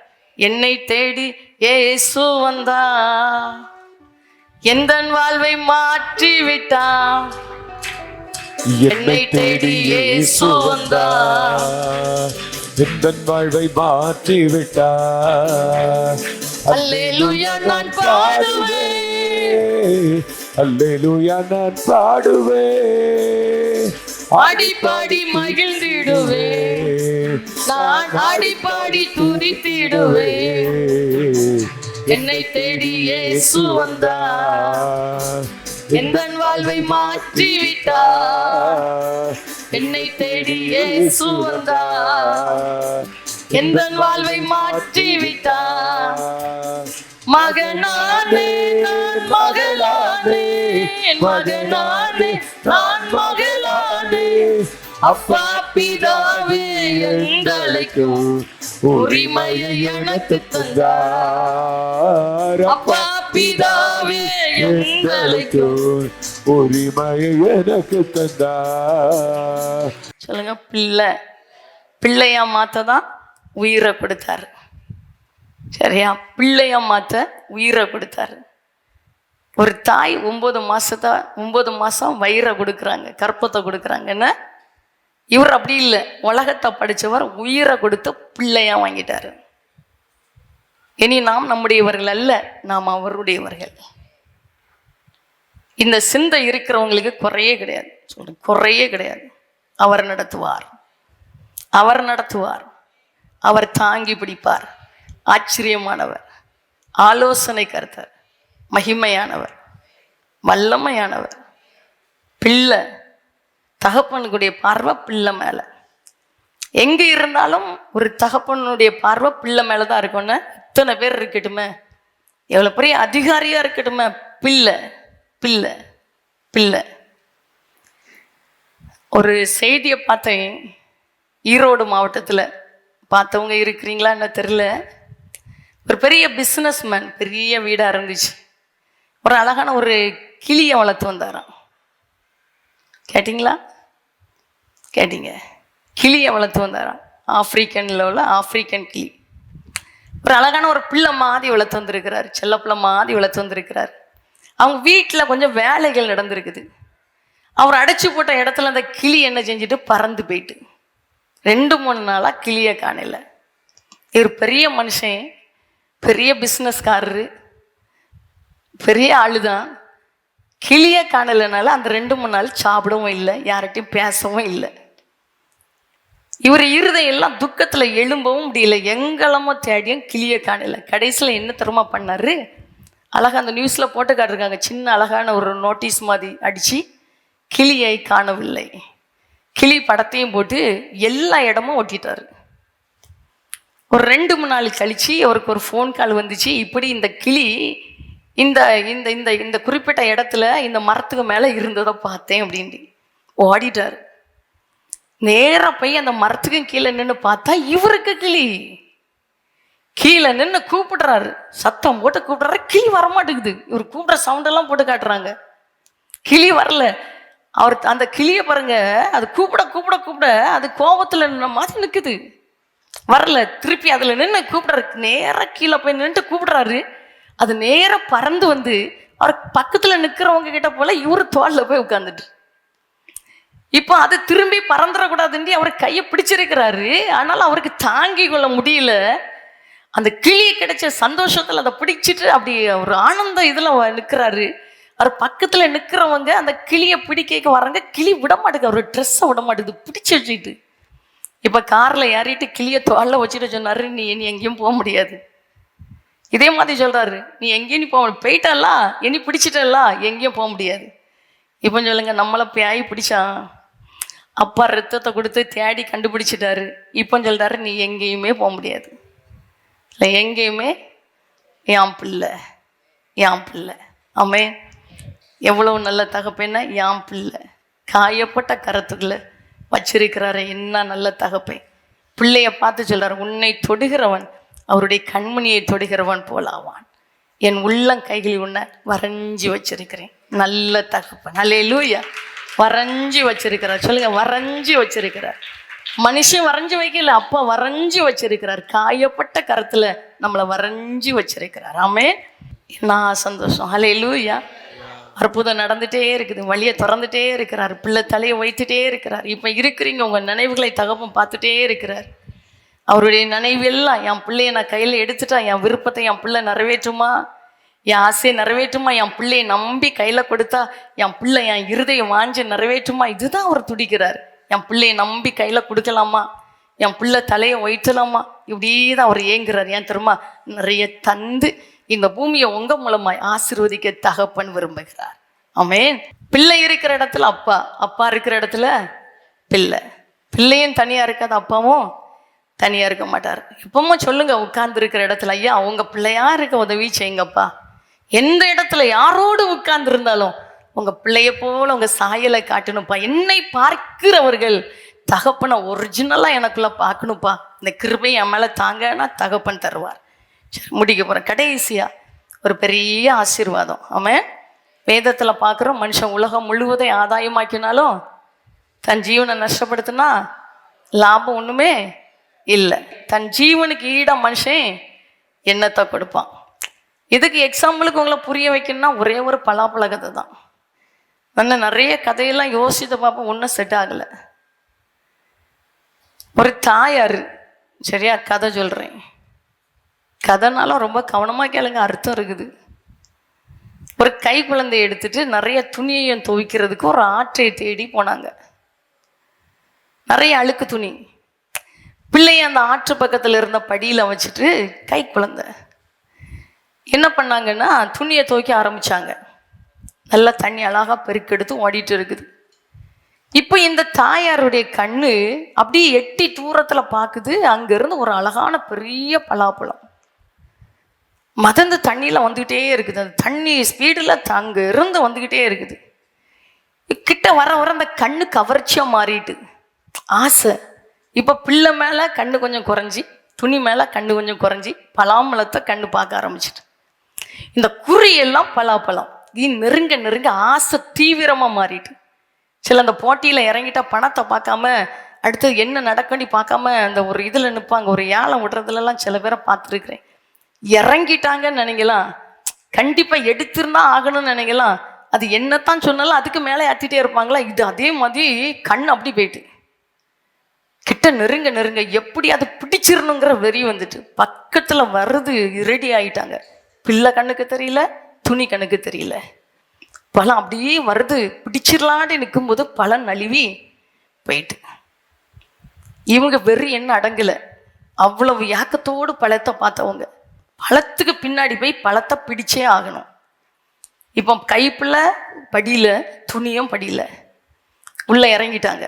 இறங்கி போகுது, ஏன்னா கையை மீறி தான் போகுது, கையை தொட்டுட்டு போகுது. பழம் விட்டுறக்கூடாதுன்னு தண்ணிக்குள்ள இறங்கி நீந்தி பழத்துக்கு பின்னாடி போய் போராடி ஸ்பீடா போய் பழத்தை கையில் எடுத்துட்டாங்க. ஒரே சந்தோஷம். கையில எடுத்தது பழத்தோட அங்க திரும்பி நீந்தி வந்துட்டு இருக்கும் போது தான் படியை எட்டி பார்க்காங்க, பிள்ளைய காணையில. இங்க வர்றாங்க, வந்து பழத்தை தூக்கி எரிஞ்சாங்க, தண்ணியில எரிஞ்சிட்டு பிள்ளைய தேடி பார்த்தா பிள்ளைய காணையில. இப்போ பாருங்க, கண்ணு பாக்குது, தூரத்துல கண்ணீரிட்டு தூரத்துல அந்த பிள்ளை தண்ணியில மதந்து மதந்து போயிட்டே இருக்குது. அவங்களால ஒன்றும் பண்ண முடியல. கண்ணு முன்னாடி போகுது, காப்பாற்ற முடியாது. கண்ணு முன்னாடி பிள்ளை போகுது தண்ணியில. தூரமா கண்ணீரிட்டு பார்க்குற தூரத்துல போயிட்டு வேகமா தண்ணி கொண்டு போகுது. காப்பாற்ற ஆள் இல்லை, ஒன்றும் பண்ண முடியாது. தலைவிரி குளமா தலையில் அடிச்சு, மார்பிள் அடிச்சு, விழுந்து சுருண்டு சுருண்டு அழுறாங்க. பலாப்பழமும் போயிட்டு பிள்ளையும் போயிட்டு. இதே போலதான் மனுஷன் உலகம் முழுவதையும் ஆதாயமாக்கினாலும் தன் ஜீவனை நஷ்டப்படுத்தினா அவனுக்கு ஒரு லாபமும் இல்லைண்டி ஆண்டவருக்கு தெரிஞ்சதுனால தான் உலகத்தை தேடி வந்து நம்ம ஜீவன் மேலே வச்ச அன்பினால, நம்ம உயிர் மேலே வச்ச அன்பினால மனுஷன் தன் ஜீவனுக்கு ஈடா என்னத்தை செலுத்துவான்னு கேட்குறாரு. எத்தனை கோடி கொடுத்தாலும் இந்த உயிருக்கு ஆகாது. அதனால தான் உலகத்தை தேடி இந்த உயிரை கொடுத்து மீட்டெடுத்தார். ஆமென். மீட்டெடுத்தார். ஹல்லேலூயா. இந்த உலகத்தில் உள்ள பாடு ஒன்றும் செய்யாதுன்னு சொல்றார். அதனால தான் வேதத்தில் தெளிவாக பார்க்குறோம். யோவான் 3ஆம் அதிகாரம் 16வது வசனத்தில் தேவன் தம்முடைய ஒரே பேரான குமாரனை விசுவாசிக்கிறவன் எவனோ அவன் கெட்டு போகாமல் நித்திய ஜீவனை அடையும்படிக்கு அவரை தந்திரலி இவ்வளவாய் உலகத்தில் அன்பு கூர்ந்தார். இப்போ நல்லா இருக்கிறீங்களா? சந்தோஷமா இருக்கிறீங்களா? என்ன அழகான வாழ்க்கையை தந்திருக்கிறார். என்ன அழகான வாழ்க்கையை தந்திருக்கிறார். இங்கேயும் சந்தோஷம், கண்ணை மூடுனா அங்கேயும் சந்தோஷம். சரியா? இங்கேயும் மகிழ்ச்சி, கண்ணை மூடுனா அங்கேயும் மகிழ்ச்சி. நேற்று நைட்டு ஒரு தகப்பனார்கிட்ட சொன்னேன், நாளைக்கு வாங்க சாப்பாடுக்கு. அப்போ அவர் சொன்னார், என் ஃப்ரெண்டு இறந்துட்டான், எனக்கு ரொம்ப உயிருக்கு உயிரானவன், நாங்கள் சின்ன வயசில் அப்படி பழகணும். அவர் படுத்திட்டு சொன்னார், அவன் நாளைக்கு தான் அடக்கம், நான் கண்டிப்பாக அங்கே இருக்கணும், நான் எல்லாம் முடிஞ்சா வருவேன் அப்படின்ட்டு. நான் யோசித்தேன், ஃப்ரெண்டு உயிருக்கு உயிராய் பழகுனா பெரிய ஆளு தான், போன பிறகு யாரையும் பிடிச்சு வைக்க முடியல. என்ன பிடிச்சு வைக்க முடியல, எவ்வளோ தானே. இந்த பூமியிலையும் வந்த நோக்கத்தை நிறைவேற்ற வைப்பார். சரியா? பெரிய பாக்கியம். வெளியில இருக்கிறது மண்ணான மனுஷன்தான், ஆனா உள்ள ஒண்ணு இருக்கு, விலையேறப்பட்டது இருக்குது. வெளியில பாக்குறோம் இது வெளி மனுஷன்தான், ஆனா உள்ளதான் ஒண்ணு இருக்குது, அழகுள்ளது. அததான் கல்வாரி மேட்டில் கொல்கதாவில நேசரத்தை சிந்தியே என்னை மீட்டாரே. உள்ள இருக்கிறது விலையேறப்பட்டது. சொல்லுங்க, உள்ள இருக்கிறது அழியாத ஜீவன். இதுக்கு மரணமே கிடையாது, இதுக்கு சாவே கிடையாது. அதனால தான் சொல்ற, மரணமே உன் கூரை எங்கே, பாதாளமே உன் ஜெயம் எங்கே. கிறிஸ்து எனக்கு ஜீவன், சாவு எனக்கு ஆதாயம். ஐயா அம்மா சாக மாட்டோம், சாவு கிடையாது, மாம்ச சரீரம் தான் சாகும். அதனால தான் செத்த ஒண்ணு மண்ணில் போட சொல்றாங்க, மண்ணை போடுறாங்க, மண்ணில் இருந்து வந்த அப்படின்னா மண்ணுக்கே திரும்புறாங்க. சாவே கிடையாது, ஜீவன் சாகாது, உயிர் சாகாது. ஏன்? ஜீவ சுவாசத்தை ஊதிட்டார், ஜீவாத்மாவை மாத்திட்டார். ஜீவன் தந்தவர்கிட்ட ஆவி திரும்பணும், இல்லாட்ட அந்த ஆவியை திருடின பிசாசின் இடத்துல திரும்பணும். புரியுதா? உன் நித்திய ஜீவன் என்னும் நித்திய அக்கினி. ஏதாவது ஒரு இடத்தை நம்ம சந்தித்தே ஆக வேண்டும். யாரா இருந்தாலும் சரி, எப்படிப்பட்ட மனுஷனா இருந்தாலும் சரி, நானே வழி, நானே சத்தியம், நானே ஜீவன், என்னால அன்றி ஒருவனும் பிதாவின் இடத்தில் வராண்டி சொல்லிட்டாரு. வாழ்க்கை சும்மா இல்ல, சும்மா இல்ல. ஏசு ஏசுனி ஓடுற ஓட்டம் சும்மா கிடையாது. அவர் ஆராதிக்கிறது சும்மா இல்ல. ஏன் தெரியுமா? பக்தன் சொல்லுகிறார், நீ பையூர்ல இருந்து பொய்யூருக்கு தான் வந்திருக்கிறா. நீ வாழ்றது பொய்யூர். வேஷமாய் மனிதன் திரிகிறான், விருதமாய் சஞ்சலப்படுகிறான், ஆஸ்திகளை சேர்க்கிறான், யார் அதை வாரிக்கொள்வான் எந்த மனுஷனுக்கு தெரியல. பையூர்ல தான், பொய்யூர்ல இருக்கிறோம். இனிதான் மெய்யூரை பார்க்க போறோம். இங்க என்ன செய்கிறோமோ இதனுடைய பிரதிபலன் தான் மேல தெரியும். ஆமே. ஏசு நல்லவர். நம்புறீங்களா? கண்ணை மூடி போனவங்க எங்க போனாங்க? எங்க போனாங்க? எங்க போனாங்க? கண்ணை மூடி போனவங்களா? அவங்களுக்குள்ள இருக்கிற ஜீவன் எங்க போச்சு? மிருகத்துக்கு இல்லை, ஆனா தேவனால் படைக்கப்பட்ட மனுஷனுடைய ஜீவன் எங்க போகுது? எங்க போயிட்டு இருக்கு தேவ பிள்ளையே? எங்க போகுது? யோசித்து பார்ப்போமே. அவங்க போயிட்டாங்க, இவங்க போயிட்டாங்க நம்ம சொல்றோம், நம்ம புலம்புறோம். எங்க போனார்கள்? எங்க போனார்கள் தான் சொன்னா, இந்த ராத்திரியில் உன் ஜீவன் எடுபட்டு போனால் நீ சேர்த்து வைத்தவைகள் யாருடையதாகும்? நீ எங்கே போவாய்? நீ எங்கே போவாய்? நம்பினாலும் நம்பாவிட்டாலும் ரெண்டே காரியம் தான் நடக்க போகுது. சரியா? சும்மா இல்லை. உயிர்த்தெழுதல் பண்டிகையை நினைக்கிறோம், சும்மா கிடையாது. பாக்கியம் உள்ள வாழ்க்கை. ஆமே. என்ன பெரிய பாக்கியம். அல்லேலூயா. நம்மள மகிமைக்குரியவர்கள், நம்மளை கொடுத்து வச்ச பிள்ளைங்க. தந்த அழகா சொல்லார், உருமாற்றம் அடைந்து முகமுகமாக என் நேசரை காண்பேன், தொட்டு தொட்டு பார்ப்பேன். ஒரு நொடி பொழுதுல, இம்மை பொழுதுல எடுத்துக்கொள்ளப்படுவோமா? எக்கால சத்தம் வானில் தோணித்துடன் இயேசு வருகிறார். ஆயிரத்தம் உள்ளவரை எடுத்துக்கொள்வார். ஆமே. சந்தோஷமா? பெரிய ஆசீர்வாதத்தை சொல்றேன். பிள்ளையா இருந்து பூமியிலேயே ஆசீர்வாதம். கஷ்டப்பட, தரித்திரத்துல, வறுமையில, பஞ்சத்துல, சரியா, மற்றவங்க முன்னாடி இதெல்லாம் விட மாட்டாரு. உயிரை கொடுத்துட்டாரா? அவருக்குடைய ஆசீர்வாதம், அவர் மேல இருக்கிற அதிகாரம் பிள்ளை மேலதான். அவர் மேல இருக்கிற கணம் பிள்ளை மேல, அவர் மேல இருக்கிற மகிமை பிள்ளை மேல, சரியா, அவர் மேல இருக்கிற வாசனை பிள்ளை மேல. இது மட்டும் இல்ல, இந்த பூமியில மாத்திரம் ஆசீர்வாதம் இல்லை, கண்ணை மூடும்போது மகிமையின் ஆசீர்வாதம். சரியா? உன்னதங்களில் அவரோடு கூட உட்கார செய்த நம்மளை பூமியில வச்சிருக்கிறாரு. எதற்காக? தேவ திட்டத்தை நிறைவேற்றி முடிக்க, தேவனுடைய நோக்கத்தை நிறைவேற்றி முடிக்க. இன்னைக்கு சொல்லும், ஐயா இந்த ஆசீர்வாதத்தை நான் இழந்துருவேன். ஆண்டவரை தேடுறதும் உலகத்துக்காக கிடையாது. சரியா? உலக நன்மைக்காக மாத்திரம் இல்லை, எல்லாம் தானா வந்துடும், எல்லாம் தானா வரும். முதலாவது தேவனுடைய ராஜ்யத்தையும் அவருடைய நீதியும் தேடுங்கள், அப்பொழுது இவைகள் எல்லாம் உங்களுக்கு கூட கொடுக்கும். நித்திய ஜீவன் ரொம்ப விளையேறப்பட்டது. கடைசியா சொல்றேன், ஒரு ரெண்டே காரியம் நடக்க போகுது. ஆவியானவர் தெளிவுபடுத்தினதுனால தைரியமா சொல்றேன், ரெண்டே காரியம் தான். ரெண்டு மனுஷனுடைய மரணத்துக்கு பிறகு, இந்த பூமிக்குரிய வாழ்க்கையின் மரணத்துக்கு பிறகு ரெண்டே காரியம் நடக்குது. ஆரம்பத்துல ஒரு பிள்ளை கேட்டா, மகள் கேட்டா, அம்மா மறைச்சிட்டாங்க. ஏன்னா அவளுக்கு எல்லாமே அம்மா தான் ஊட்டி கொடுப்பாங்க. ஊழியத்தின் ஆரம்ப பகுதியில் அவ கேட்குற, அக்கா அம்மா எங்க போனாங்க? எங்க போனாங்க? மனுஷன் மறைச்ச பிறகு என்ன நடக்குது? அவங்க எங்க போவாங்க? எனக்கு சொல்லி கொடுக்க தெரியல. அப்போ தான் அந்த அந்த அந்த ஒரு சின்ன ஒரு பிஞ்சு இருதயத்துடன் ஆரம்பத்தில் பல வருஷம், 10 வருஷத்துக்கு முன்னாடி கேட்டேன், என்னப்பா நடக்குது? ஒரு மனுஷன் மறிச்ச பிறகு என்ன நடக்குது? நல்லா கேட்டு கொடுங்க, நல்லா கேட்டு கொடுங்க. இன்னைக்கு வரைக்கும் இந்த சிந்தையை யாரெல்லாம் எடுத்து போட முடியல. நிறைய காரியங்கள் நிறைய பேர் பேசுகிறாங்க, நான் அதை வியாக்கியானம் பண்ண மாட்டேன். அவர் சொன்ன வார்த்தையை அப்படியே நம்பினேன். இன்னைக்கு அதை யாரும் மாற்ற முடியல. ஒரு மனுஷன் கண்ணை மூடின பிறகு என்னப்பா நடக்குது? 2 காரியத்தை காட்டினார். நல்ல ஆண்டவரை நேசித்து அவருடைய பிள்ளையா இருந்து பாவத்துக்கு இடம் கொடுக்காம பிரித்தெடுக்கப்பட்ட வாழ்க்கை வாழ்ந்து அவருடைய சாயலாய் வெளிப்படுகிறவர்கள் வாழ்ந்தவங்க கண்ணை மூடுற நேரத்தில் தூதர்கள் வந்து கூட்டிட்டு போறாங்க. புரியுதா? அவர்கள் அந்த இலைப்பாறுதலுக்குள்ள போறாங்க. அவர்களுடைய அந்த நேரம் ஒரு ராத்திரி மாதிரி கழிஞ்சு போகுது, ஒரு இரவு மாதிரி கழிஞ்சு போகுது. இன்னொரு பக்கத்துல பயங்கரம், ஒரு பச்சையான இலைகளை பார்க்க முடியல, வனாந்திரமான இடம். ஒரு இலை இல்லை, ஒரு தண்ணி செலி எதுவுமே இல்லை, பயங்கர காடா இருக்குது. தனித்தனியா இருந்து தலைவிரி குளமா இருந்து மார்பிளையும் வயிற்றுலையும் போட்டு அழுறாங்க, கதறாங்க, தனித்தனியா இருந்து கதறாங்க. அப்பதான் சொல்றாரு, அவங்க விட்டு வந்தவங்களை குறிச்சு அழல, அவங்க விட்டு வந்த பூமியை குறிச்சு அழல, இனி அவங்களுக்கு கிடைக்க போகிற நியாய தீர்ப்பை குறித்து புலம்பிக் கொண்டிருக்கிறார்கள். அதுதான் பாதாளம். அது அக்கினி கடல்ல தள்ளப்பட போகுது. இந்த 2 காரியம் தான் ஒரு மனிதனுக்கு மரணத்துக்கு பின்பு நடக்கிறதை கர்த்தர் காட்டினார். எங்கே போறோம்? இப்ப உங்களை விட்டு போனவங்க எந்த இடத்துல இருக்கிறாங்க? எங்க இருக்கிறாங்க? இளைப்பாறுதல்ல இருக்கிறாங்களா? பாதாளத்துல வேதனை அனுபவிக்கிறாங்களா? பூமியில நடக்கிறத குறிச்சு புலம்ப மாட்டாங்க.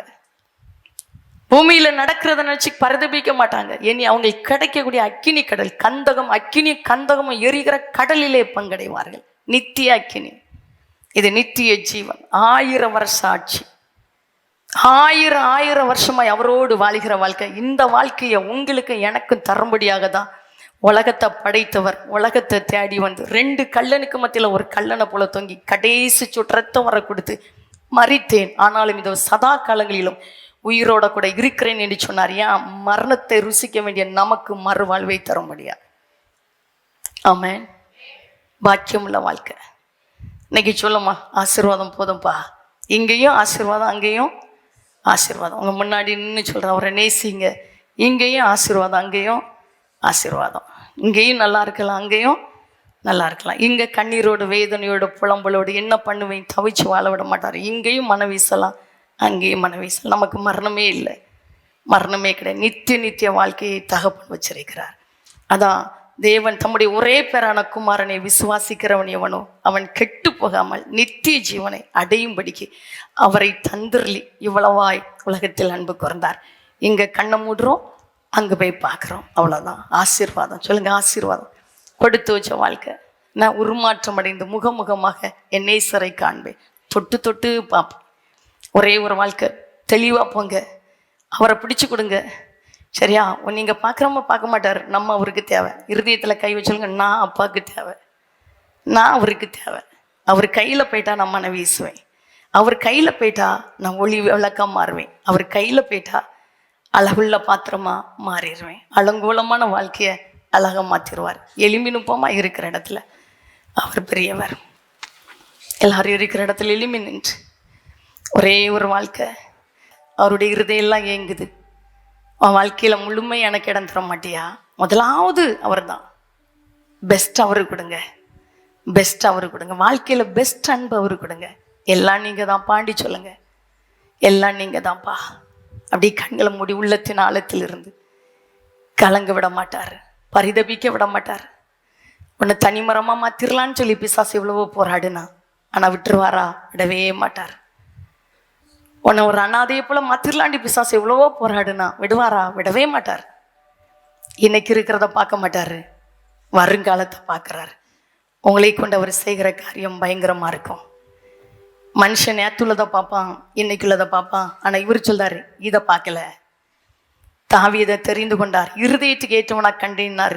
அதே தாவீது பாவத்தில் இடறினார். ஆனால் அந்த பாவம் தாவீதுடைய இருதயத்தை சுக்குநூறாக உடைத்தது.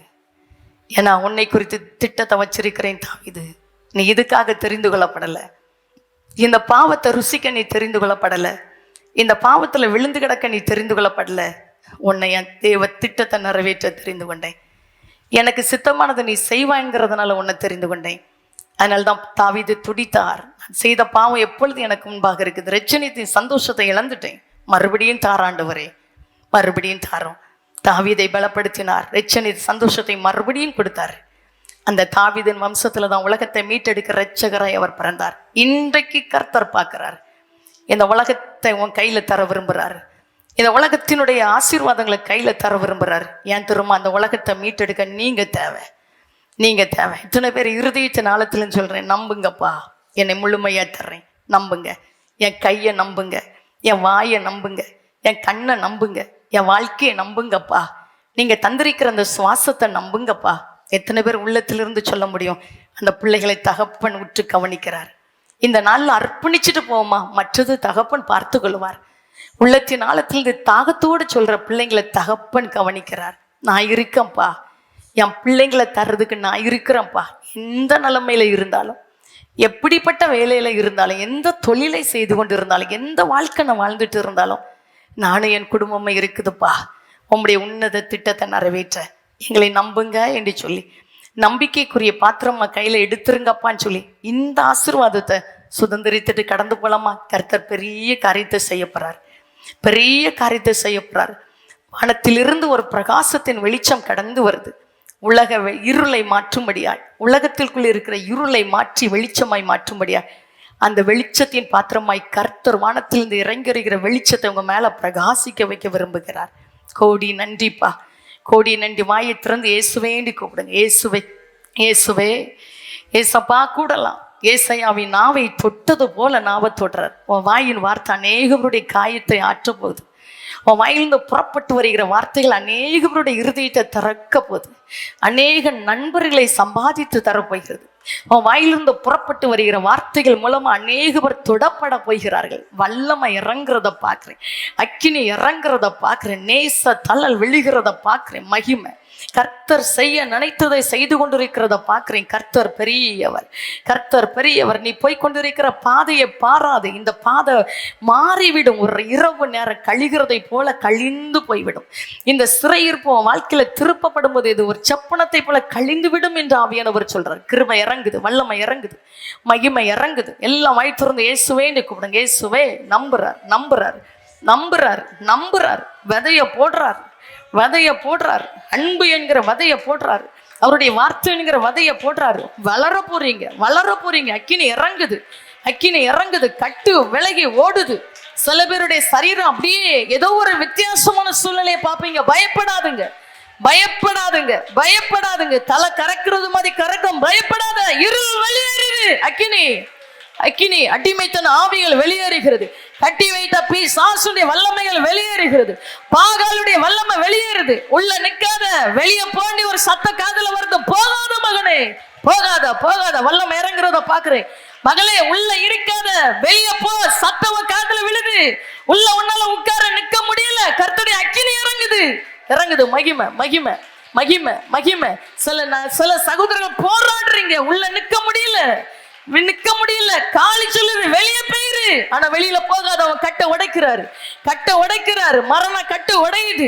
பாதாளத்தின் கட்டுகள் உடைகிறது. ஆமென். பாவ கட்டு உடைகிறது. நாற்றத்தின் கட்டை உடைக்கிறார். உன் இருதயத்தை கட்டி வைத்த கட்டை உடைக்கிறார். கர்த்தருடைய வல்லமை, வல்லமை, வல்லமை, வல்லமை. வாழ வைக்கிறவர், விடுதலையை தருகிறவர், சேற்றிலிருந்து தூக்கி எடுத்த மனவீச வைக்கிற வல்லமை. மகிமை, மகிமை, மகிமை. சிறைப்பட்டு போனவர்களை விடுவிக்க முடியாது. கர்த்தருடைய அபிஷேக மகிமையை ஊத்துறாரு. வல்லமை. நன்றி அப்பா, நன்றி, நன்றி. கர்த்தர் ஜீவன் உள்ளவர், கர்த்தர் மாறாதவர், மகிமை உள்ளவர். நன்றி அப்பா. நான் நடக்கும் போது என்னோடு நடந்து வருகிறேன். நான் துடிக்கும் போது எனக்காக துடிக்கின்றேன். நான் நடக்கும் போது என்னோடு நடந்து வருகிறேன். நான் பேசும் போது நாவோடு இருந்து பேசுகிறேன். நான் துக்கப்படும் போது என்னை விசாரிக்கின்றீர். நான் துக்கப்படும் போது என்னை விசாரிக்கின்றீர். உமக்கு இடர் உலகத்தில் யாரும் இல்லப்பா.